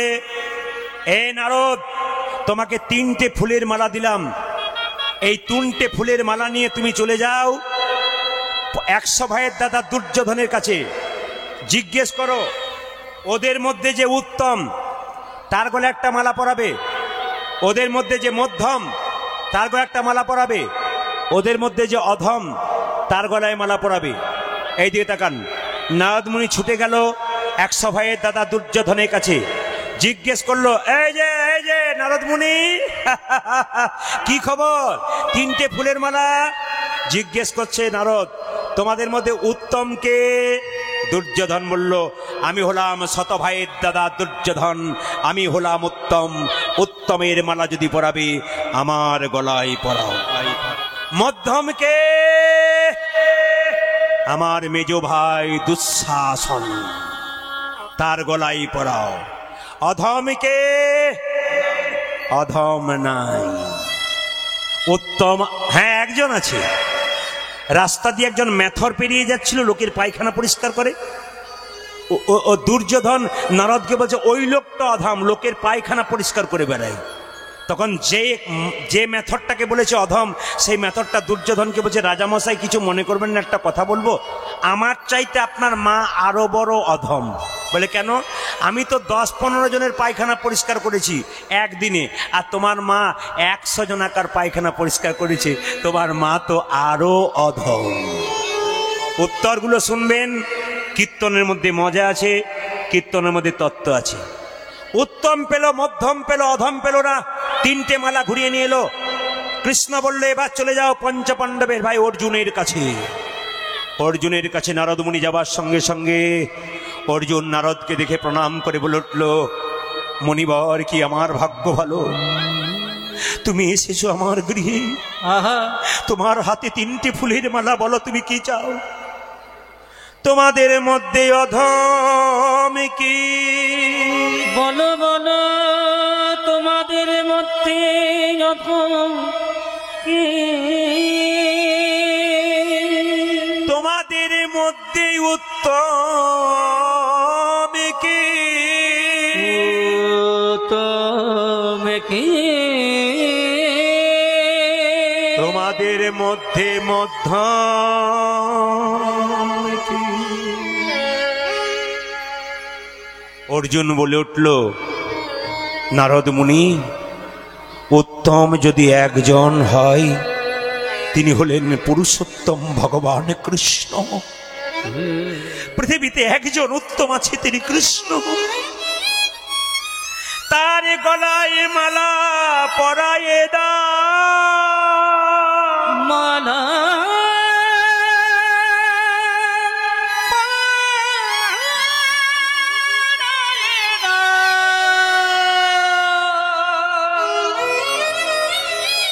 উত্তমের গলায় মালা যদি পরাতে হয়, পরাতে হয় জগতে কৃষ্ণে গলায় পরা। রাধে রাধে। কৃষ্ণের গলায় মালা পরায়ে দাও। মধ্যমকে মধ্যম যদি হয়, ভক্ত ভগবানের মধ্যে মিলন ঘটাই। আহা ওগো নারদ, মধ্যমের মালা তোমার গলায় পরালাম। মধ্যমের মালা তোমার গলায়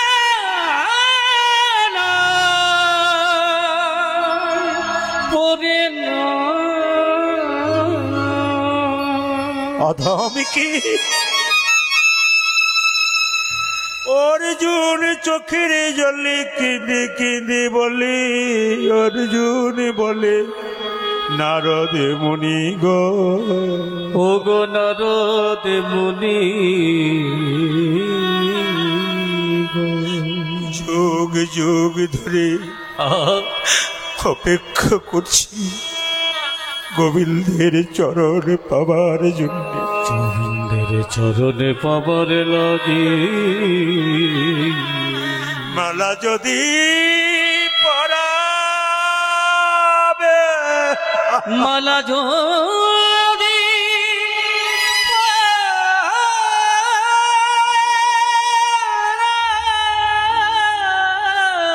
পরাবে, আমার গলায় পরায়ে দাও। মালা পরায়ে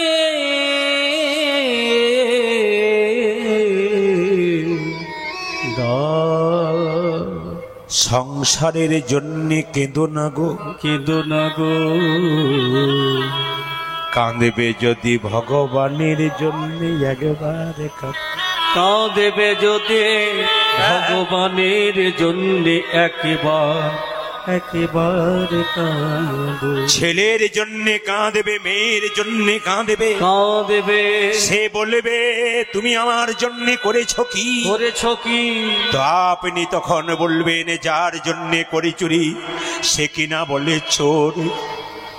চোখ থেকে জল পড়বে, আহা সেই জল চোখের কোণ দিয়ে পড়বে, সেই জল স্পর্শ করলে গরম লাগবে, সেই জল মুখের মধ্যে প্রবেশ করলে নোনা নোনা ভাব লাগবে। কিন্তু কোন ভক্ত যদি দিন আনতে একবার হাকিস না প্রাণী গোবিন্দ বলে কাঁদতে পারে, গোবিন্দ বলে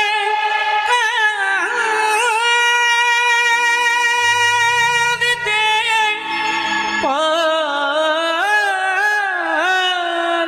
যা কিছু আমার সকলই তোমার, সকলই তোমার, আমার কেবল তুমি, আমার কেবল তুমি।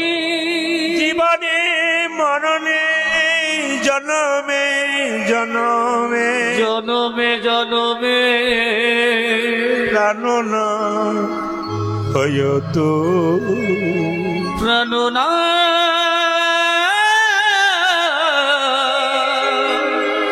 খোঁজ তুমি।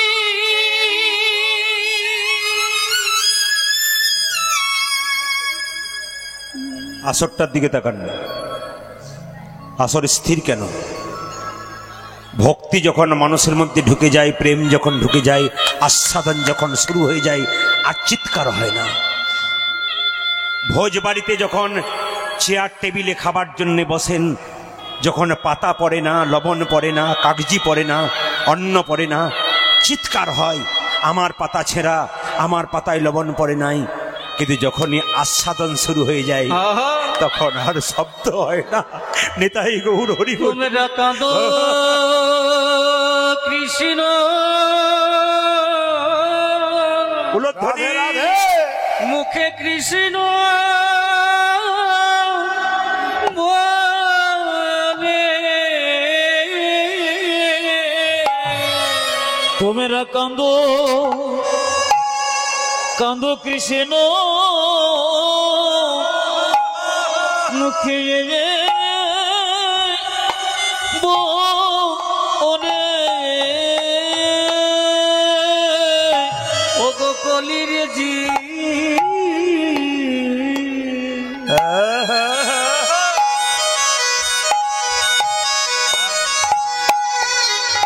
তোমরা কাঁদো রাধে রাধে। কাঁদো কৃষ্ণ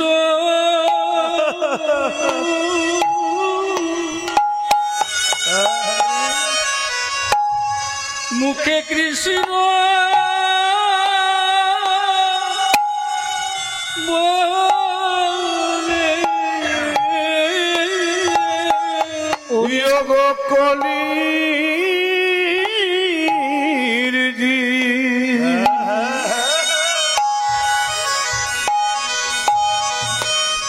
তোমরা কাঁদো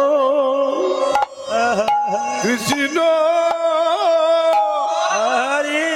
মুখে কৃষ্ণ বলে। ও গো রাধে রাধে। বুকে ভাষায় তোমাদের মানব জনম সফল হবে। তোমরা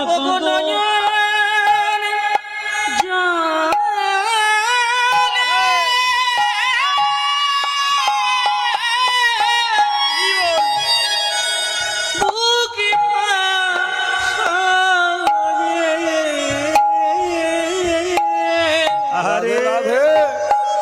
তোমরা যদি কাঁদো একবার, তোমরা কাঁদো কাঁদো মুখে কৃষ্ণ বলে। যখন কেউ ভগবানকে ডাকে, ভগবান তাকে একটু পরীক্ষা করে দেখে, এই যে আমার হলো, আমার কতখানি হয়ে এসেছে। আহারে আপনারা যে কীর্তন শুনতে এসছেন, ভগবান বললেন কটা আপেল দিলে, কটা লেবু দিলে, কটা কলা দিলে, ওই দিকে আমি তাকাই না। তুমি তোমার মনটাকে দিলে কিনা ওইটাই তাকাই। মন মনা ভাবা, তুমি তোমার মনটা আমায় দাও, দিলে আমি সব দিয়ে দেব। এই যে কীর্তন শুনতে এসছেন, আপনাদের কাছে কিছুই নাই, একটা জিনিস আছে, যার মতো ধন আর নাই, এই মন। এই মন যদি কি একবার গোবিন্দকে দিতে পারে বাবা, এই মন দিলে আর পৃথিবীতে কারো ওপর মন যাবে না। আর গোবিন্দ চরণে মন যেদিনে যাবে, সেদিন আপনার মানব জন্ম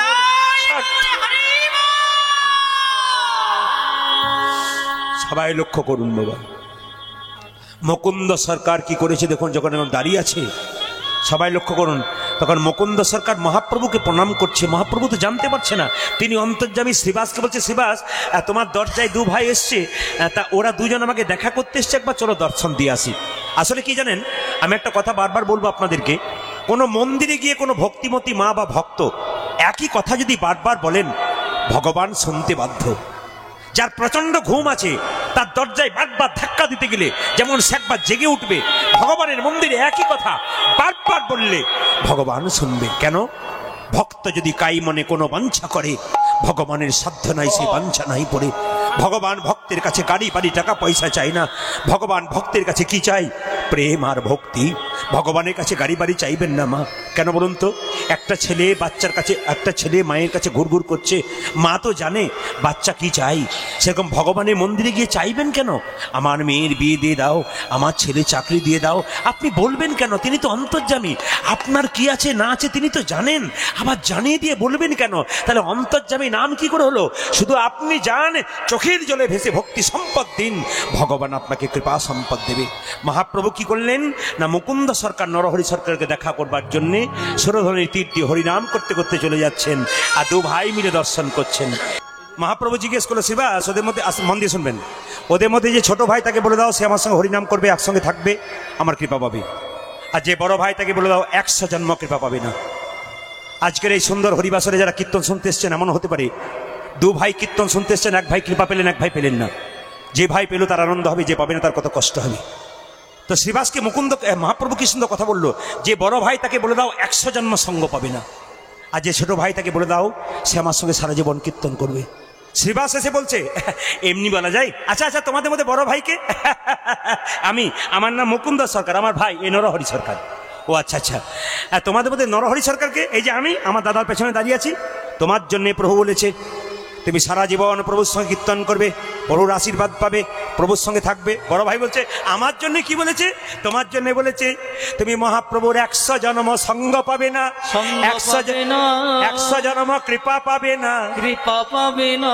যেই না বলেছে 100 জন্ম কৃপা পাবো না, সঙ্গ পাবো না, সঙ্গ পাবো না। আপনি মুকুন্দ সরকার নাচতে শুরু করেছে, জয় গৌর জয় গৌর জয় গৌর জয় গৌর। কোন লোককে যদি বলা হয় 100 জন্ম কৃপা পাবে না, সে যদি পাগলের মতো নাচে লোকে বলবে পাগল হয়ে গেছে। শ্রীবাস বলছে, মুকুন্দ তোমাকে প্রভু বলল 100 জন্ম সঙ্গ পাবে না, তুমি গৌর গৌর বলে কাঁদছো আর নাচছো কেন? আমি হলে তো বিষ খেয়ে আত্মহত্যা করতাম। যে পড়াশুনো করে তাকেই পরীক্ষা দিতে হয়। এদিকে এদিকে এদিকে। যে রাখাল বাগাল তাকে পরীক্ষা দিতে হয় না, পরীক্ষা দিতে হয় না। যে পড়াশুনো করে তাকে পরীক্ষা দিতে হয়, পরীক্ষা দিতে হয়। যে ভগবানের নামে করে তাকে বারে বারে ধাক্কা পেতে হয়, ধাক্কা খেতে হয়। ধাক্কা পেতে পেতে সে যদি মাটিতে না পড়ে যায়, মাটিতে না পড়ে যায়, গোবিন্দ প্রাণ গোবিন্দ বলে, গোবিন্দ বলে একবার গৌরী চরণ কেউ ধরে থাকিতে পারে, ধরে থাকিতে পারে, ভগবান তাকে কোনদিন ফেলে দেয় না গো, ফেলে দেয় না গো। মুকুন্দ সরকার কাঁদছে, ভগবান সব সইতে পারে বাবা, ভক্তের অহংকার সহ্য করতে পারে না, চোখের জল সইতে পারে না। মুকুন্দ যখন কাঁদছে, মহাপ্রভু ছুটে এসে বলল, এই এই এই এই এই এ কি হয়েছে, কি হয়েছে? এ তুমি কাঁদছো কেন, তোমার কি হয়েছে? প্রভু আমি কাঁদি নাই তো, আমি কাঁদবো কেন? আমার ভাইকে তুমি কৃপা করলে, আমাকে তুমি তাড়িয়ে দিলে, দাও দাও আমাকে তাড়িয়ে দাও, তবু আমি তোমায় ছাড়বো না। 100 বছর গৌর গৌর বলে কাঁদবো, কাঁদতে কাঁদতে 100 জন্ম যখন পেরিয়ে যাবে তখন তোমার চরণ। হরি বল হরি বল হরি বল। তখন আমি তোমার চরণ পাবো। মহাপ্রভুর বাণীগুলো শুনুন। মুকুন্দ, তোমরা সংসারের দু ভাই যদি হরিনাম করতে চলে আসো, বাড়ির সবাই না খেয়ে মরে যাবে, কেউ আর হরিনাম করবে না। তাই তোমাদের দু ভাইকে আমি সঙ্গে রাখলাম না। তুমি হলে বড় ভাই, এই সংসারে যারা বড় ভাই হয় তাদের দায়িত্ব সবচাইতে বেশি থাকে। এই মহাপ্রভুর বাণী ভালো করে শুনবেন। এই সংসারে যারা বড় ভাই হয়, বড় বউ হয়, তাদের দায়িত্ব বেশি থাকে। কেন প্রভু? একটা বনের মধ্যে বড় বড় গাছ যেমন ছোট ছোট গাছগুলোকে ঝড়ঝঞ্ঝা থেকে রক্ষা করে, একটা সংসারের বড় ভাই সমস্ত দায়িত্ব মাথায় নেয়। যতই ছোট ভাই খারাপ কথা বলুক, তবু বড় ভাই সংসারটাকে ধরে থাকে। তুমি যে বড় ভাই গো, তুমি ফিরে যাও শ্রীখণ্ডে। তবে মুকুন্দ, তোমার তো চিকিৎসাতে খুব একটা নাম ডাক ছিল না। এই দেখো, আমি আশীর্বাদ করলাম তোমার মাথায় হাত ঠেকিয়ে, তুমি কাল থেকে বাড়ি গিয়ে যাকেই চিকিৎসা করবে তারই রোগ ভালো হয়ে যাবে। এখানে এতজন কীর্তন শুনতে এসছেন, এর মধ্যে একটা শিক্ষা নিয়ে নিন। যদি যে কেউ যে কোনো কাজ করুন, যে কোনো ব্যবসা করুন, যদি মহাপ্রভুর গুণকীর্তন, ভগবানের কৃষ্ণ নাম যেখানে হয়, সেই জায়গায় বসে ভক্তি ভরে কীর্তন শুনলে আপনি যে কাজ করেন সেই কাজ দিনের পর দিন সফলতা অর্জন হবে, যদি ভক্তি ভরে করতে পারেন। ও মুকুন্দ, তুমি চলে যাবে তোমার বাড়ি, কিন্তু তোমার সঙ্গে শর্ত আছে। তুমি বাড়ি গিয়ে একটা গোপীনাথের মন্দির তৈরি করো, জীবের দ্বারে হরিনাম দাও, আর গরিবের চিকিৎসা করো। বড় লোকের চিকিৎসা করো না, গরিবের করবে। 1 টাকা নিও না, কিন্তু ভগবান তোমাকে ঠিক কৃপা করবে। তুমি যাও, ফিরে জীবের দ্বারে হরিনাম দাও আর গরিবের চিকিৎসা করো। বাবা আস্তে। সতী নারীর প্রতি গোবিন্দ পাই, সতী নারী যারা হয় না, গোবিন্দের চরণ তারা পায় না। এইদিকে শুনবেন, এইদিকে শুনবেন মায়েরা। সতী নারী কারা? আস্তে। সতী নারী কারা? সকালবেলায় ঘুম থেকে উঠে স্বামীর পা ছুঁয়ে প্রণাম করে যারা। আপনারা এতজন এসছেন, কে কে স্বামীকে সকালে প্রণাম করেন? হাত তুলুন দেখি। কেউ করে না। যারা ডবল এসছে তারা দেখছে আমাদেরটা তুলছে কিনা। আস্তে, সিটিটা বন্ধ করুন। এইদিকে লক্ষ্য করুন মায়েরা। সকালবেলায় ঘুম থেকে উঠে স্বামীকে প্রণাম করবেন, সতী নারী হয়। যারা করেন নাই, আজকে কীর্তন শুনে রাত্রিবেলায় বাড়ি যাবেন, ভোরবেলায় স্বামীকে প্রণাম করবেন। আর দাদা ভাইয়েরা সব পাগুলো একটু ধুয়ে মুছে শোবেন, আপনাদের সকালবেলায় প্রণাম হবে। আচ্ছা, আমি একটা ছোট্ট কথা বলি। যেমন মজা আছে কীর্তনে, সেরকম তত্ত্ব আছে, আপনাদের বুঝিয়ে দিই। সতী নারী কাকে বলে মা? আপনার সঙ্গে আপনার স্বামীর সম্পর্ক কি, একটা একটা করে বলবো। আপনি যে সিঁথিতে সিঁদুর নেন, ক জায়গায় নিতে হয়? মেয়েদের শরীরে 5 জায়গায় সিঁদুর নিতে হয়। একটু হাত তুলবেন। একটা সিঁথিতে এখানে যে টিপ পরছেন, ভেলভেটের টিপ, ওটা নিয়ম নয়। যদি পরেন আপনি পরুন, অসুবিধা নেই, কিন্তু সিঁদুরের ফোঁটাটা আগে নেবেন। 2। 3 নম্বর জায়গা কোথায়? আপনার কণ্ঠ। 4 নম্বর জায়গা কোথায়? আপনার শাখা। 5 নম্বর জায়গা কোথায়? আপনার শাড়ির কোনা। এই 5টা জায়গায় আপনাদের সিঁদুর নিতে হয়। সীতার কথা আপনাদের একটু বলে যাই। রামচন্দ্র যখন বনবাসে যাচ্ছিল, সীতা তখন পেছন ধরেছিল। সেখানকার অযোধ্যার একজন নারী চিৎকার করে বলেছিল, এ সীতা, তোর শ্বশুর মশাই রাজা, তোর বাবা জনক রাজা, তা সম্পদ ছেড়ে তুই বনবাসে যাবি কেন? সীতা বলেছিল, শোনো মা, সম্পদে কিবা কাম, সম্পদ মম দুর্বাদল নব দুর্বাদল ঘনশ্যাম। একমাত্র মেয়েদের শেষ জায়গা হলো স্বামী। আমি আপনাদের বারবার বলবো, যে যেখানে বসে আছেন, বিভিন্ন জায়গায় হিন্দু ধর্মের বিভিন্ন প্রবলেম আসছে। আমি আপনাদের বলি, একটু মাইকটা ঠিক করুন, চঞ্চল শব্দ হচ্ছে, মানে কথা বল। দেখুন দেখুন, একটু গ গ শব্দ হচ্ছে, শব্দ বন্ধ করুন, একটু ঠিক করুন, কথাগুলো সুন্দরভাবে বলতে দিন।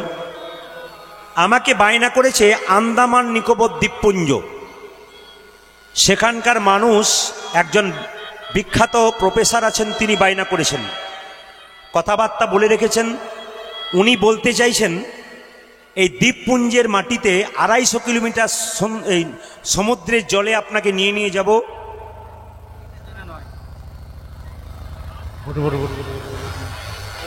রাত্রিতে খাওয়া দাওয়া বেশি হয়েছে, পেটের গন্ডগোল হয়েছে, পেটটা ঘর ঘর করছে। কি করবেন দাদা, উপায় নেই। কি করবেন, বড় সমস্যা, বুঝলেন। কীর্তন করা খুব কঠিন ব্যাপার। ভাব নষ্ট হয়ে যায়, ভক্তি নষ্ট হয়ে যায়, কিচ্ছু থাকে না। এই বারবার যদি এত ডিস্টার্ব হয়, বলুন কীর্তনে কি মজা হয়? কীর্তনটাকে ঠিক জায়গায় আনবো করছে, আর সেই জায়গাটাতে গন্ডগোল হচ্ছে। আপনারা এর থেকে একটু শিক্ষা নিয়ে যান, যারা পরবর্তী ক্ষেত্রে কীর্তন করাবেন। তারা মাথায় রাখবেন, মাইক সেটটাকে এক পাশে বসাবেন। কেন বলুন তো? মাঝখানে বসালে তারে চাপাচাপি হচ্ছে। মাইক সেট খুব ভালো, কিন্তু একবার 100% ভালো, কিন্তু এরকম জায়গায় বসাবেন না, একটু দূরে বসাবেন। কেন? চাপ পড়ে যায় খুব জোর। একটু ঠিক করুন। আচ্ছা, যে যেখানে আছেন, তো সেখানকার একজন বিখ্যাত প্রফেসর বললেন, এইদিকে দ্বীপপুঞ্জে দ্বীপপুঞ্জে দেখবেন ইউটিউবে আপনার গান শুনছে প্রচুর মানুষ। এখানকার মানুষ সন্ধ্যাবেলায় টিভি দেখে না, আপনার কীর্তনগুলোকে শোনে। ডাক্তার শুনছে, মাস্টার শুনছে, রাখাল শুনছে, বাগাল শুনছে, যে অটো চালাচ্ছে সে শুনছে, যে টোটো চালাচ্ছে সে শুনছে। আমি বললাম সেটা তো গোবিন্দের আশীর্বাদ। উনি বললেন এখানে একটা আমাদের হিন্দুদের সমস্যা আছে। আমি কি, ছেলেরা বিয়ে করছে মেয়েদেরকে, একটা দুটো বাচ্চা হচ্ছে আর ছাড় দিয়ে দিচ্ছে। এই সমস্যার সমাধান আপনি করবেন। বললাম কি করে? বলছে আমাদের কথা শোনে না, আপনার গান ওরা শোনে, আপনাকে গুরু বলে মানে। আপনি যদি বলে দিন একবার, তাহলে হয়তোবা 100 জনের মধ্যে 20 জন যদি ওটা বন্ধ করতে পারে, তাহলে পাশে পাশে আরো অনেকজন বন্ধ করতে পারবে। আপনার আশীর্বাদ করুন। আমি আগামী বছর রাজ্যে নয়, আমি তো রাজ্যে রাজ্যে যাচ্ছি, আগামী বছর আমি বিদেশে যাব। প্রচুর বিদেশে আমার গানের চাপ আছে। আপনারা এইটুকু আশীর্বাদ করুন যেন দেশ বিদেশে মানুষের কাছে ভক্তি ছড়াতে পারি। আমি শুধু আপনাদের সামনে একটা ভক্তির কথা, একটু সাউন্ডটা ঠিক করুন ভাই, বড় গ গ করছে, গন্ডগোল করছে খুব জোর। আমি যে কথাটি বলবো বলে এখনই ঠিক করেছিলাম, এই সংক্ষিপ্ত সময়ে কতগুলো বার্তা দিয়ে যাব। যারা ওপরে ছেলেরা বসে আছে কম বয়সের, যারা এখানে কম বয়সের বাচ্চা মেয়েরা বসে আছে, বাচ্চা ছেলেরা বসে আছে, তাদের কাছে প্রদীপ পালে একটা নিবেদন রইল। যদি আমাকে সত্যিকারের ভালোবাসো, তবে আমি যে কথাটা বলবো তোমরা মানবার চেষ্টা করবে। একটা কথা বলে যাই, আপনারা টিভিতে দেখেছেন কিনা জানি না, আপনারা মোবাইলে দেখেছেন কিনা জানি না, যত কলিযুগ এগিয়ে যাচ্ছে তত মানুষের মধ্যে অসুরত্ব প্রাপ্ত হচ্ছে। বলুন হ্যাঁ কি না? কথায় কথায় তর্ক, কথায় কথায় মার্ডার, কথায় কথায় অন্যায়, কথায় কথায় ঝঞ্ঝট। ভালো মানুষ, ভদ্র মানুষ আর রাস্তায় বেরোচ্ছে না কেন? এদিকে কলি যত এগোচ্ছে খারাপ মানুষের সংখ্যা বাড়ছে। একটু মাইক সমস্যাটা মিটিয়ে নিন, নইলে আমার কথা বলা যাবে না। আমি যেগুলো আমার কম বয়সের ছেলেদের জন্য বলবো সেই নিবেদনগুলো রইবে না। ছোট ছোট ছেলে মেয়েদের জন্য বলবো, যারা ক্লাস 8, 9, 10, 11, 12 বিএ পড়ছো, তাদের জন্য বলবো সুন্দর কথা শোনো। কয়েকদিন আগে মোবাইলে দেখতে পেলাম, আস্তে ফেসবুকে দেখতে পেলাম, মাঝ রাস্তাতে একটি 21 বছরের মেয়েকে একটা 25 বছরের ছেলে ছুরির আঘাত করতে করতে রাস্তায় মেরে ফেলে দিয়েছে। আপনারা অনেকে জ্ঞাত আছেন, খুব ভালো করে শুনবেন। কেন বলুন তো? একটি কারণ, আনম্যাচুয়ার্ড ব্রেনের ভালোবাসা। আমি একটা কথা বলবো সবাইকে, সব ছেলেদেরকে, সব মেয়েদেরকে, তোমার বাবা মা তোমাকে অক্লান্ত পরিশ্রম করে মানুষ করছে, এমন কিছু কাজ করবে না যেন বাবা মায়ের মাথাটা তোমাদের কাছে হেট হয়ে যায়। বারবার কম বয়সে ছেলে মেয়েদের কাছে আমার, যদি সত্যিকারে আমার গান শোনো, যদি সত্যিকারে আমাকে ভালোবাসো, তাহলে আমি এই একটা অফার দিয়ে যাই তোমাদেরকে, যে বাবা মা এত কষ্ট করে মানুষ করছে, তোমাকে এত পড়াশোনা করার জন্য বাইরে নিয়ে যাওয়া যাচ্ছে, বাবা মায়ের মুখ তাকিয়ে কাজ করবে, আনম্যাচুয়ার্ড ব্রেনে কোনো কিছু করবে না। তুমি রাস্তা দিয়ে হাঁটবে, এমন ছেলে তোমার সঙ্গে তোমার পেছন গুড়গুড় গুড়গুড় করবে, তোমার সব কাজে সাহায্য করবে। পরীক্ষা করে দেখবে ছেলেটা সাইকো পেশেন্ট নয় তো, মানসিক দোষ নয় তো, মেন্টালের তার তো মানসিক দোষ নেই তো, এটা কিন্তু মাথায় রাখতে হবে। মায়েরা সবার কাছে নিবেদন রইল, বোনেরা সবার কাছে নিবেদন রইল, বাচ্চাদের সবার কাছে নিবেদন রইল কি? আত্ম ইন্দ্রিয় প্রীতিবাঞ্ছা তারে বলে কাম, আর কৃষ্ণ ইন্দ্রিয় প্রীতিবাঞ্ছা তারে ধরে প্রেম নাম। এই জন্য কৃষ্ণের সঙ্গে প্রেম করতে শেখো। ছোট ছোট ছেলে মেয়েরা যারা স্কুল কলেজে পড়ছো, তাদের কাছে প্রদীপ পালের নিবেদন রইল, তোমরা অন্তত প্রেম যদি করবে তবে কৃষ্ণের সঙ্গে প্রেম করো। আস্তে ছেলে মেয়েদের জন্য ওইটাই বলে গেলাম, যে তোমরা অন্তত নিজেদের ক্যারিয়ারগুলোকে ঠিক করো, কারোর জন্য অপেক্ষা করো না। যখন ক্যারিয়ার তোমাদের তৈরি হয়ে যাবে, কত ছেলে তোমাদের পায়ে গড় গড় করবে, তখন বাবা মায়ের আনন্দ হবে। তাই নিজের ক্যারিয়ার নষ্ট না করে প্রেম ভালোবাসার দিকে নয়, প্রেম যদি করতে হয় তাহলে ভগবানের সঙ্গে করো। আর দ্বিতীয় কথা হচ্ছে যে মেয়েদেরকে বলবো স্কুলে যাবে, কলেজে যাবে, ছেলেদেরকে বলবো একটু মালা তিলক নাও। কোনো মেয়ে যদি স্কুল কলেজে মালা তিলক পরে যায়, কোনো ছেলে যদি তার পেছনে লাগে, সে মনে মনে ভাবে দরকার নাই রে, মালা তিলক পড়েছে, এর কাছে গেলে আমি এইরকম খেতে পাবো না, দরকার নাই। তখন দুষ্ট লোক কিন্তু তোমার সামনে যাবে না। আর ভগবানের সঙ্গে প্রথম প্রেম যদি তোমরা করতে পারো, তাই যদি কেউ তোমার সঙ্গে প্রেম করতে আসে, যে দুষ্ট লোক না সে ভদ্রলোক, ভগবানই চিনিয়ে দেবে। বৈষ্ণবের চরণে ভালোবাসা দিন, ভগবানকে পাবেন। ছোট্ট করে রাখুন, বৈষ্ণব কাকে বলে? সবাইকে বৈষ্ণব বলে না, একটু মানেগুলো বুঝুন। তৃণাদপি শুনিছেন তরিব সহিষ্ণুনা অমানেন মানদেন কীর্তনীয় সদাহরি। একটু বলে দিই আপনাদের, ঘাসের ওপরে পা দেবেন, ঘাস মাথা নিচু করবে, পা উঁচু করবেন, আবার ঘাস মাথা উঁচু করবে। বৈষ্ণবকে হাজার কথা বলবেন, বৈষ্ণব ওই যে মাথা নিচু করবে আর উঁচু করবে না, ইনি বৈষ্ণব। বৈষ্ণব চিনবার উপায় বলে দিই। তরিব সহিষ্ণুনা, গাছকে কাটবেন, গাছ যতক্ষণ না মাটিতে পড়ছে ততক্ষণ কি করবে? আপনাকে ছায়া দান করবে, আপনাকে ফল দান করবে। লক্ষ্য করুন, অমানেন মানদেন, তার মানে রাস্তা দিয়ে পেরিয়ে যাচ্ছেন, এই রাস্তা দিয়ে একজন কুষ্ঠব্যাধি লোক ছটফট ছটফট করছে, গোটা শরীরে কুষ্ঠ হয়েছে, পুঁজ রক্তে ছটফট ছটফট করছে, আপনি পেরিয়ে যাচ্ছেন, আমি পেরিয়ে যাচ্ছি, নাকে কাপড় চাপা দিয়ে পেরিয়ে যাচ্ছি। কিন্তু কোনো বৈষ্ণব যদি তাকে দেখতে পাই, তাকে কোলে কোল দিয়ে বলে, এই জগতের কোনো ডাক্তার তোকে ভালো করতে পারে নাই, আমার কোলে কোল দিয়ে একবার হরি বল বল, তোর দেহরোগ তো দূর হবে, তার সঙ্গে তোর ভব রোগ পর্যন্ত দূর হবে। ইনি হচ্ছেন বৈষ্ণব। আর বৈষ্ণব কাকে বলে? 5টা লক্ষণ। তিলক, তিলক, তুলসী মালা, শিখা ও কৌপিন, বহির্বাসে হরিনাম, মুখে নিষিদিন, ইনি হচ্ছেন বৈষ্ণব। আর বৈষ্ণব কাকে বলে বাবা? হাজার হাজার বটের ফল বট গাছে হয়, একটাও বট গাছের নিচে চারা গাছ হয়, জোরে বলুন। হাজার হাজার বটের ফল বট গাছে হয়, বট গাছের নিচে পড়ে একটাও চারা গাছ হয়। পাখিতে খেয়ে স্টোমাকে গিয়ে ছাতের কার্নিসে পায়খানা করে, তার থেকে বট গাছ হয়। সেরকম হাজার হাজার লোকের মুখে কৃষ্ণ কথা শুনলে হবে না, যতক্ষণ না বৈষ্ণবের মুখে মধুমাখা নাম শুনবেন, আপনার শরীরে কৃষ্ণ প্রেমের অঙ্কুর হবে না। আর বৈষ্ণব কাকে বলে? আস্তে। আর বৈষ্ণব কাকে বলে? নদী জল দেয় নিজের জন্য নয়, জগতের জন্যে। বৈষ্ণব নাম দেয় নিজের জন্য নয়, জগতের জন্যে। গাছ ফল দেয় নিজের জন্য নয়, জগতের জন্যে। বৈষ্ণব নাম দেয় নিজের জন্য নয়, জগতের জন্যে।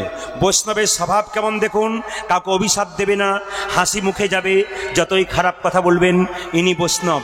এই জন্য বলে রাখি, যে যেখানে বসে আছেন আমার দিকে তাকান। একটা কলেজে পড়া মেয়ে বিএ পাস করেছে, 3 তলা ছাতের উপরে দাঁড়িয়ে আছে। একটা বৈষ্ণব গঙ্গা স্নান করে রাস্তা দিয়ে পেরিয়ে যাচ্ছে, ন্যাড়া মাথা, মস্তক মুন্ডন, শিখা রেখেছে। সেই মেয়েটি ছাতের উপর থেকে বৈষ্ণবকে লক্ষ্য করে বলছে, যেই না বৈষ্ণবের মাথায় থুতু ফেলেছে, বৈষ্ণব বলল, তুই আমার মাথায় থুতু ফেলে দিলি মা? আচ্ছা ঠিক আছে বাবা, ঠিক আছে, আবার গঙ্গা স্নান করব। আপনাকে আমাকে একবার থুতু ফেলুক, দেখুন কি হয়। একবার নেমে আই, তারপর দেখছি তুমি, একবার নেমে আই, আমরা বলি না? কিন্তু বৈষ্ণব বলল, মা থুতু ফেলে দিলি তো? আচ্ছা ঠিক আছে বাবা, আবার স্নান করি। আবার স্নান করতে গেছে, আবার ফিরে আসছে, বৈষ্ণবকে তাক করে মেয়েটা, বৈষ্ণব। বৈষ্ণবের মাথা, আরে বাবা কি পাগলি মেয়ে তুই বলতো, আমাকে বারবার জলে ডুবাচ্ছিস, তোর মতি কি বলতো? আচ্ছা ঠিক আছে বাবা, ঠিক আছে ঠিক আছে, আবার স্নান করে আসি। আবার স্নান করতে গেছে, আবার এসছে, আবার থুতু ফেলেছে। 10 বার স্নান করেছে, 10 বার থুতু ফেলেছে, 10 বার স্নান করেছে। 11 বার স্নান করে যখন ফিরে আসছে, এবার থুতু ফেলতে যাবে, মেয়েটির বাবা দেখে বলল, নেমে আয়, লজ্জা করো দরকার তোর। পরম বৈষ্ণব রাস্তা দিয়ে পেরিয়ে যাচ্ছে, তার মাথায় থুতু ফেলছিস? তুই না বিয়ে পাস করেছিস? আমায় বাবা বলবি না তুই? তোকে মেয়ে বলতে আমার ঘেন্না করে, তুই বৈষ্ণবের মাথায় থুতু ফেলছিস? মেয়েটি বলল, বাবা বৈষ্ণব কোনো প্রতিবাদ করে না, এই জন্য বৈষ্ণবের মাথায় থুতু ফেললাম। ওরে বৈষ্ণবের স্বভাব যে প্রতিবাদ করা নয়, তুই আই, পা ধরে ক্ষমা চা, বল আমি আর কোনদিন ফেলবো না। বাবা বকাবকি করছে। বৈষ্ণব তখন শান্ত স্বভাবে কি বলল দেখুন, বাবা আপনার মেয়েকে আপনি বকাবকি করছেন না, আপনার মেয়েকে আপনি বকবেন না, আপনার মেয়ের জন্য না আমার উপকার হয়ে গেছে। কি উপকার হয়েছে? বিরাট বিরাট লাভ হয়েছে গো। কেন? আমি শাস্ত্রে শুনেছি, একবার গঙ্গা স্নান করলে 1 জন্মের পাপ দূর হয়। আপনার মেয়ে আমার মাথায় 10 বার থুতু ফেলেছি, আমি 10 বার গঙ্গা স্নান করেছি, আমার জন্ম জন্মান্তরে যত পাপ আছে সব পাপ। কথাগুলো যুক্তি আছে, আপনার দেখবেন। একজন ভক্ত বললেন, আপনার সময় খুব কম। মানে সময় কম বলতে কি, ডিস্টার্ব দিয়েছে, আমি আমার সময়ে দাঁড়িয়ে আছি কিন্তু, কারণ পরবর্তী দল পরপর সময় নিতে হবে, তাদেরকে সবার গীত কীর্তন শুনতে হবে। এখন কথা হচ্ছে, আমারও কিন্তু নদিয়াতে গান আছে, আমাকে বেরিয়ে যেতে হবে। মানে আজকে গান নেই, কালকে সকালে গান আছে, এই জন্য আমাকে বেরোতে হবে। এই জন্য আমি এই সময়টা এদেরকে বেছে নিয়েছি, নাহলে এনারা কিন্তু আমাকে দিয়েছিলেন সন্ধ্যাবেলায়, কিন্তু আমি এই সময়টা নিজে বেছে নিয়েছি যে আমার দূরে গান আছে। আমার এখানে যে পবিত্র ভাই কীর্তন করছে, ওই পবিত্র ভাইয়ের সঙ্গে এদের সম্পর্ক ভালো, এই জন্যে উনি আমাকে বারবার বললো, দাদা আমার একটা কথা রাখুন, অন্তত এই আসরটা একবার দিন। এই জন্য আমি এখানে আইলাম ওর কথাই, আপনাদের ভালোবাসাই। শুধু একটা কথা বলতে চাই, আজকের এই মহতি হরিবাসরে কীর্তন চলাকালীন প্রত্যেকের কাছে নিবেদন রইল, দেখবেন সব পাখি কিন্তু নদীর জল খায়, পুকুরের জল খায়, খালের জল খায়, বিলের জল খায়, কিন্তু একটা পাখি আছে যে কিন্তু নদী, খাল, বিল কোনো জায়গায় জল পান করে না, একমাত্র বৃষ্টি যখন হয় সেই জলটা পান করে। ওই পাখিটার নাম কারো জানা আছে? জোরে বলুন। হ্যাঁ, জোরে বলুন, চাতক পাখি। আপনারা তো চাতক পাখি, কেন বলবো না, সিরিয়ালও দেখবেন না, অন্য কোনো অনুষ্ঠানও দেখবেন না, যতক্ষণ না হরিকথা বর্ষণ হবে ততক্ষণ আপনাদের হৃদয়ের মন আস্বাদন। হরি বল, হরি বল। আমার এখানে পরিচিতি বহু জায়গা থেকে এসছে, যাদেরকে আমি কোনোদিন ভুলতে পারি না।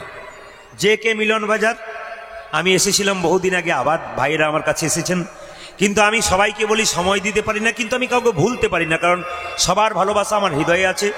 ওদের অনুষ্ঠান হোক, সব ভালোভাবে হোক। স্বয়ং মহাপ্রভু যিনি কলিযুগের ভগবান, তিনি দুটি বাহু তুলে নবদ্বীপের পথ দিয়ে চলে যাচ্ছেন। আচ্ছা মায়েরা, আপনারা মহাপ্রভুর ছবি দেখেছেন তো? জোরে বলুন হ্যাঁ কি না। আচ্ছা, মহাপ্রভুর ছবিতে মহাপ্রভু হাতটা নিচের দিকে ছিল না ওপর দিকে করা ছিল? যাদের হাত আছে তারা একবার দেখাবেন তো কেমন করে মহাপ্রভু ছিল। হ্যাঁ, বেশ বেশ বেশ, এবার নামান। এই মহাপ্রভু যখন হাতটা এরকম করে তুলে আছে, একজন ভক্ত জিজ্ঞেস করছে, ঠাকুর তুমি যে হাতটা তুলে আছো তোমার হাতে ব্যথা হয় না? বলে ব্যথা আবার হয় না? বলে তাহলে তুমি নামাও, তুলেই তো আছো। একজন ভক্তকে মহাপ্রভু বলছে, তোরা তুলবি না তাই আমি তুলে আছি, তোরা তুলছিস না তাই তুলে আছি। একজন ভক্ত বলছে, এই দেখো প্রভু তুলে দিলাম, এইবার তোলো, এবার নামাও। বলছে না না, তোরা তো তুললি, তোদের পেছনে যারা আছে তারা তুলবে না তাই আমি হাত তুলে আছি। বলে বুঝলাম না। ওই যে তোরা তো হাত তুলে আছিস, তোরের পরের জন্মে যারা জন্ম নেবে তারা হাত তুলবে না, যদি আমার হাত তোলা না থাকে তাই আমি জন্ম জন্মান্তর ধরে। জয় গৌর হরি, হরি বল। তাহলে শুধুমাত্র যারা পৃথিবীতে এসেছে তাদের জন্য মহাপ্রভু হাত তুলেছেন তা নয়, যারা এবার আসছেন তাদের জন্য তুলে আছেন, সবার জন্য মহাপ্রভু হাতটা তুলে আছেন। একজন ভক্ত আছে জিজ্ঞেস করছে, হাত আমরা তুলি কখন? তাকান, রাস্তা দিয়ে পেরিয়ে যাচ্ছে, ও দাদা এ গান হচ্ছে, কীর্তন, টোটো দাদা একটু যাবে, হাত তুলি আমরা। আর হাত তুলি কখন? যখন দেখবেন কেউ জলে ডুবে যায়, উঠতে পারে না, তখন দেখবেন হাত তুলে। আর হাত তুলে কখন? যখন কেউ এরকম করে বোঝা নিয়ে যায়। আমার প্রশ্ন, মহাপ্রভু কি টোটো অটো ধরেছিল? হাঁ কি না? ধরে নাই। মহাপ্রভু কি জলে ডুবে গিয়েছিল? হাঁ কি না? না। তাহলে মহাপ্রভুর হাতে কি কোনো বোঝা ছিল? আপনারা বলছেন না, তত্ত্ব বলছে বোঝা ছিল। প্রশ্ন করবেন বোঝা ছিল কি করে বুঝবেন? আমার দিকে তাকান। আপনাদের এখানে কীর্তন হচ্ছে, মেয়ে বাবাকে ফোন করছে, বাবা এখানে কীর্তন হবে তুমি এসো। মেয়ে যা যা খেতে ভালোবাসে বাবা তাই তাই আনলো, কিন্তু বাবা মেয়ের জন্য আরেকটা জিনিস আনলো যেটা কিন্তু দেখা যায় না, অনুভব করতে হয়। সেটি কি বলুন তো? প্রেম আর ভালোবাসা। মহাপ্রভু দুটি বাহু তুলে আমাদের জন্য প্রেম আর ভালোবাসার বোঝা নিয়েছে। নিতাই গৌর হরিবোল বলে যে হাত তুলতে পারে সেই একমাত্র প্রেমের বোঝা লাভ করতে পারে। আসলে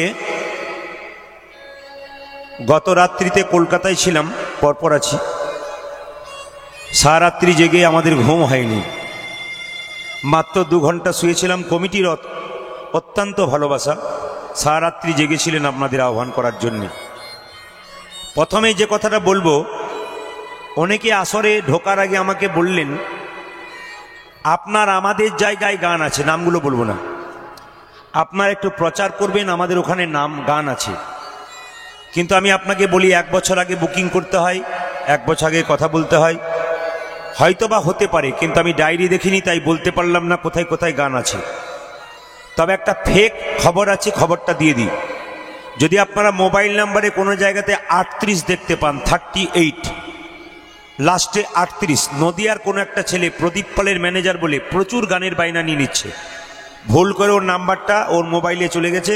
ও প্রচুর লোকের কাছে 5,000 10,000 করে নিয়ে বুকিং করে নিচ্ছে। আপনারা ভাবছেন হয়তো আমার বুকিং কমপ্লিট, কিন্তু না, আপনাদের বুকিং হয়নি।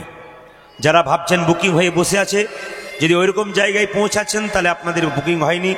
আর যদি কীর্তনিয়া প্রদীপ কুমার পালের নামে অ্যাকাউন্টে কোনো টাকা আপনি দিয়েছেন, তাহলে 100% আপনি বায়না করেছেন, তাতে কোনো ভুল নেই। আর যদি আপনি অন্য কোনো নাম্বারে দিয়েছেন অ্যাকাউন্ট নাম্বার, তাহলে বুঝবেন আপনি ফেক জায়গায় গিয়েছেন। আপনাকে মাথায় রাখতে হবে, কারণ আমাদের নাম করে প্রচুর জায়গায় প্রচুর লোক বলছে আমি ম্যানেজার বটি, আমাকে বায়না দিয়ে দিন, অসুবিধা নেই। কিন্তু আপনারা বলবেন আপনি ম্যানেজার হন আর যা হন, প্রদীপ কুমার পালের অ্যাকাউন্ট চাই, তারপর আমরা বুঝবো। অথবা ভিডিও কল করে একবার দেখবেন যদি কারো সম্ভব হয়।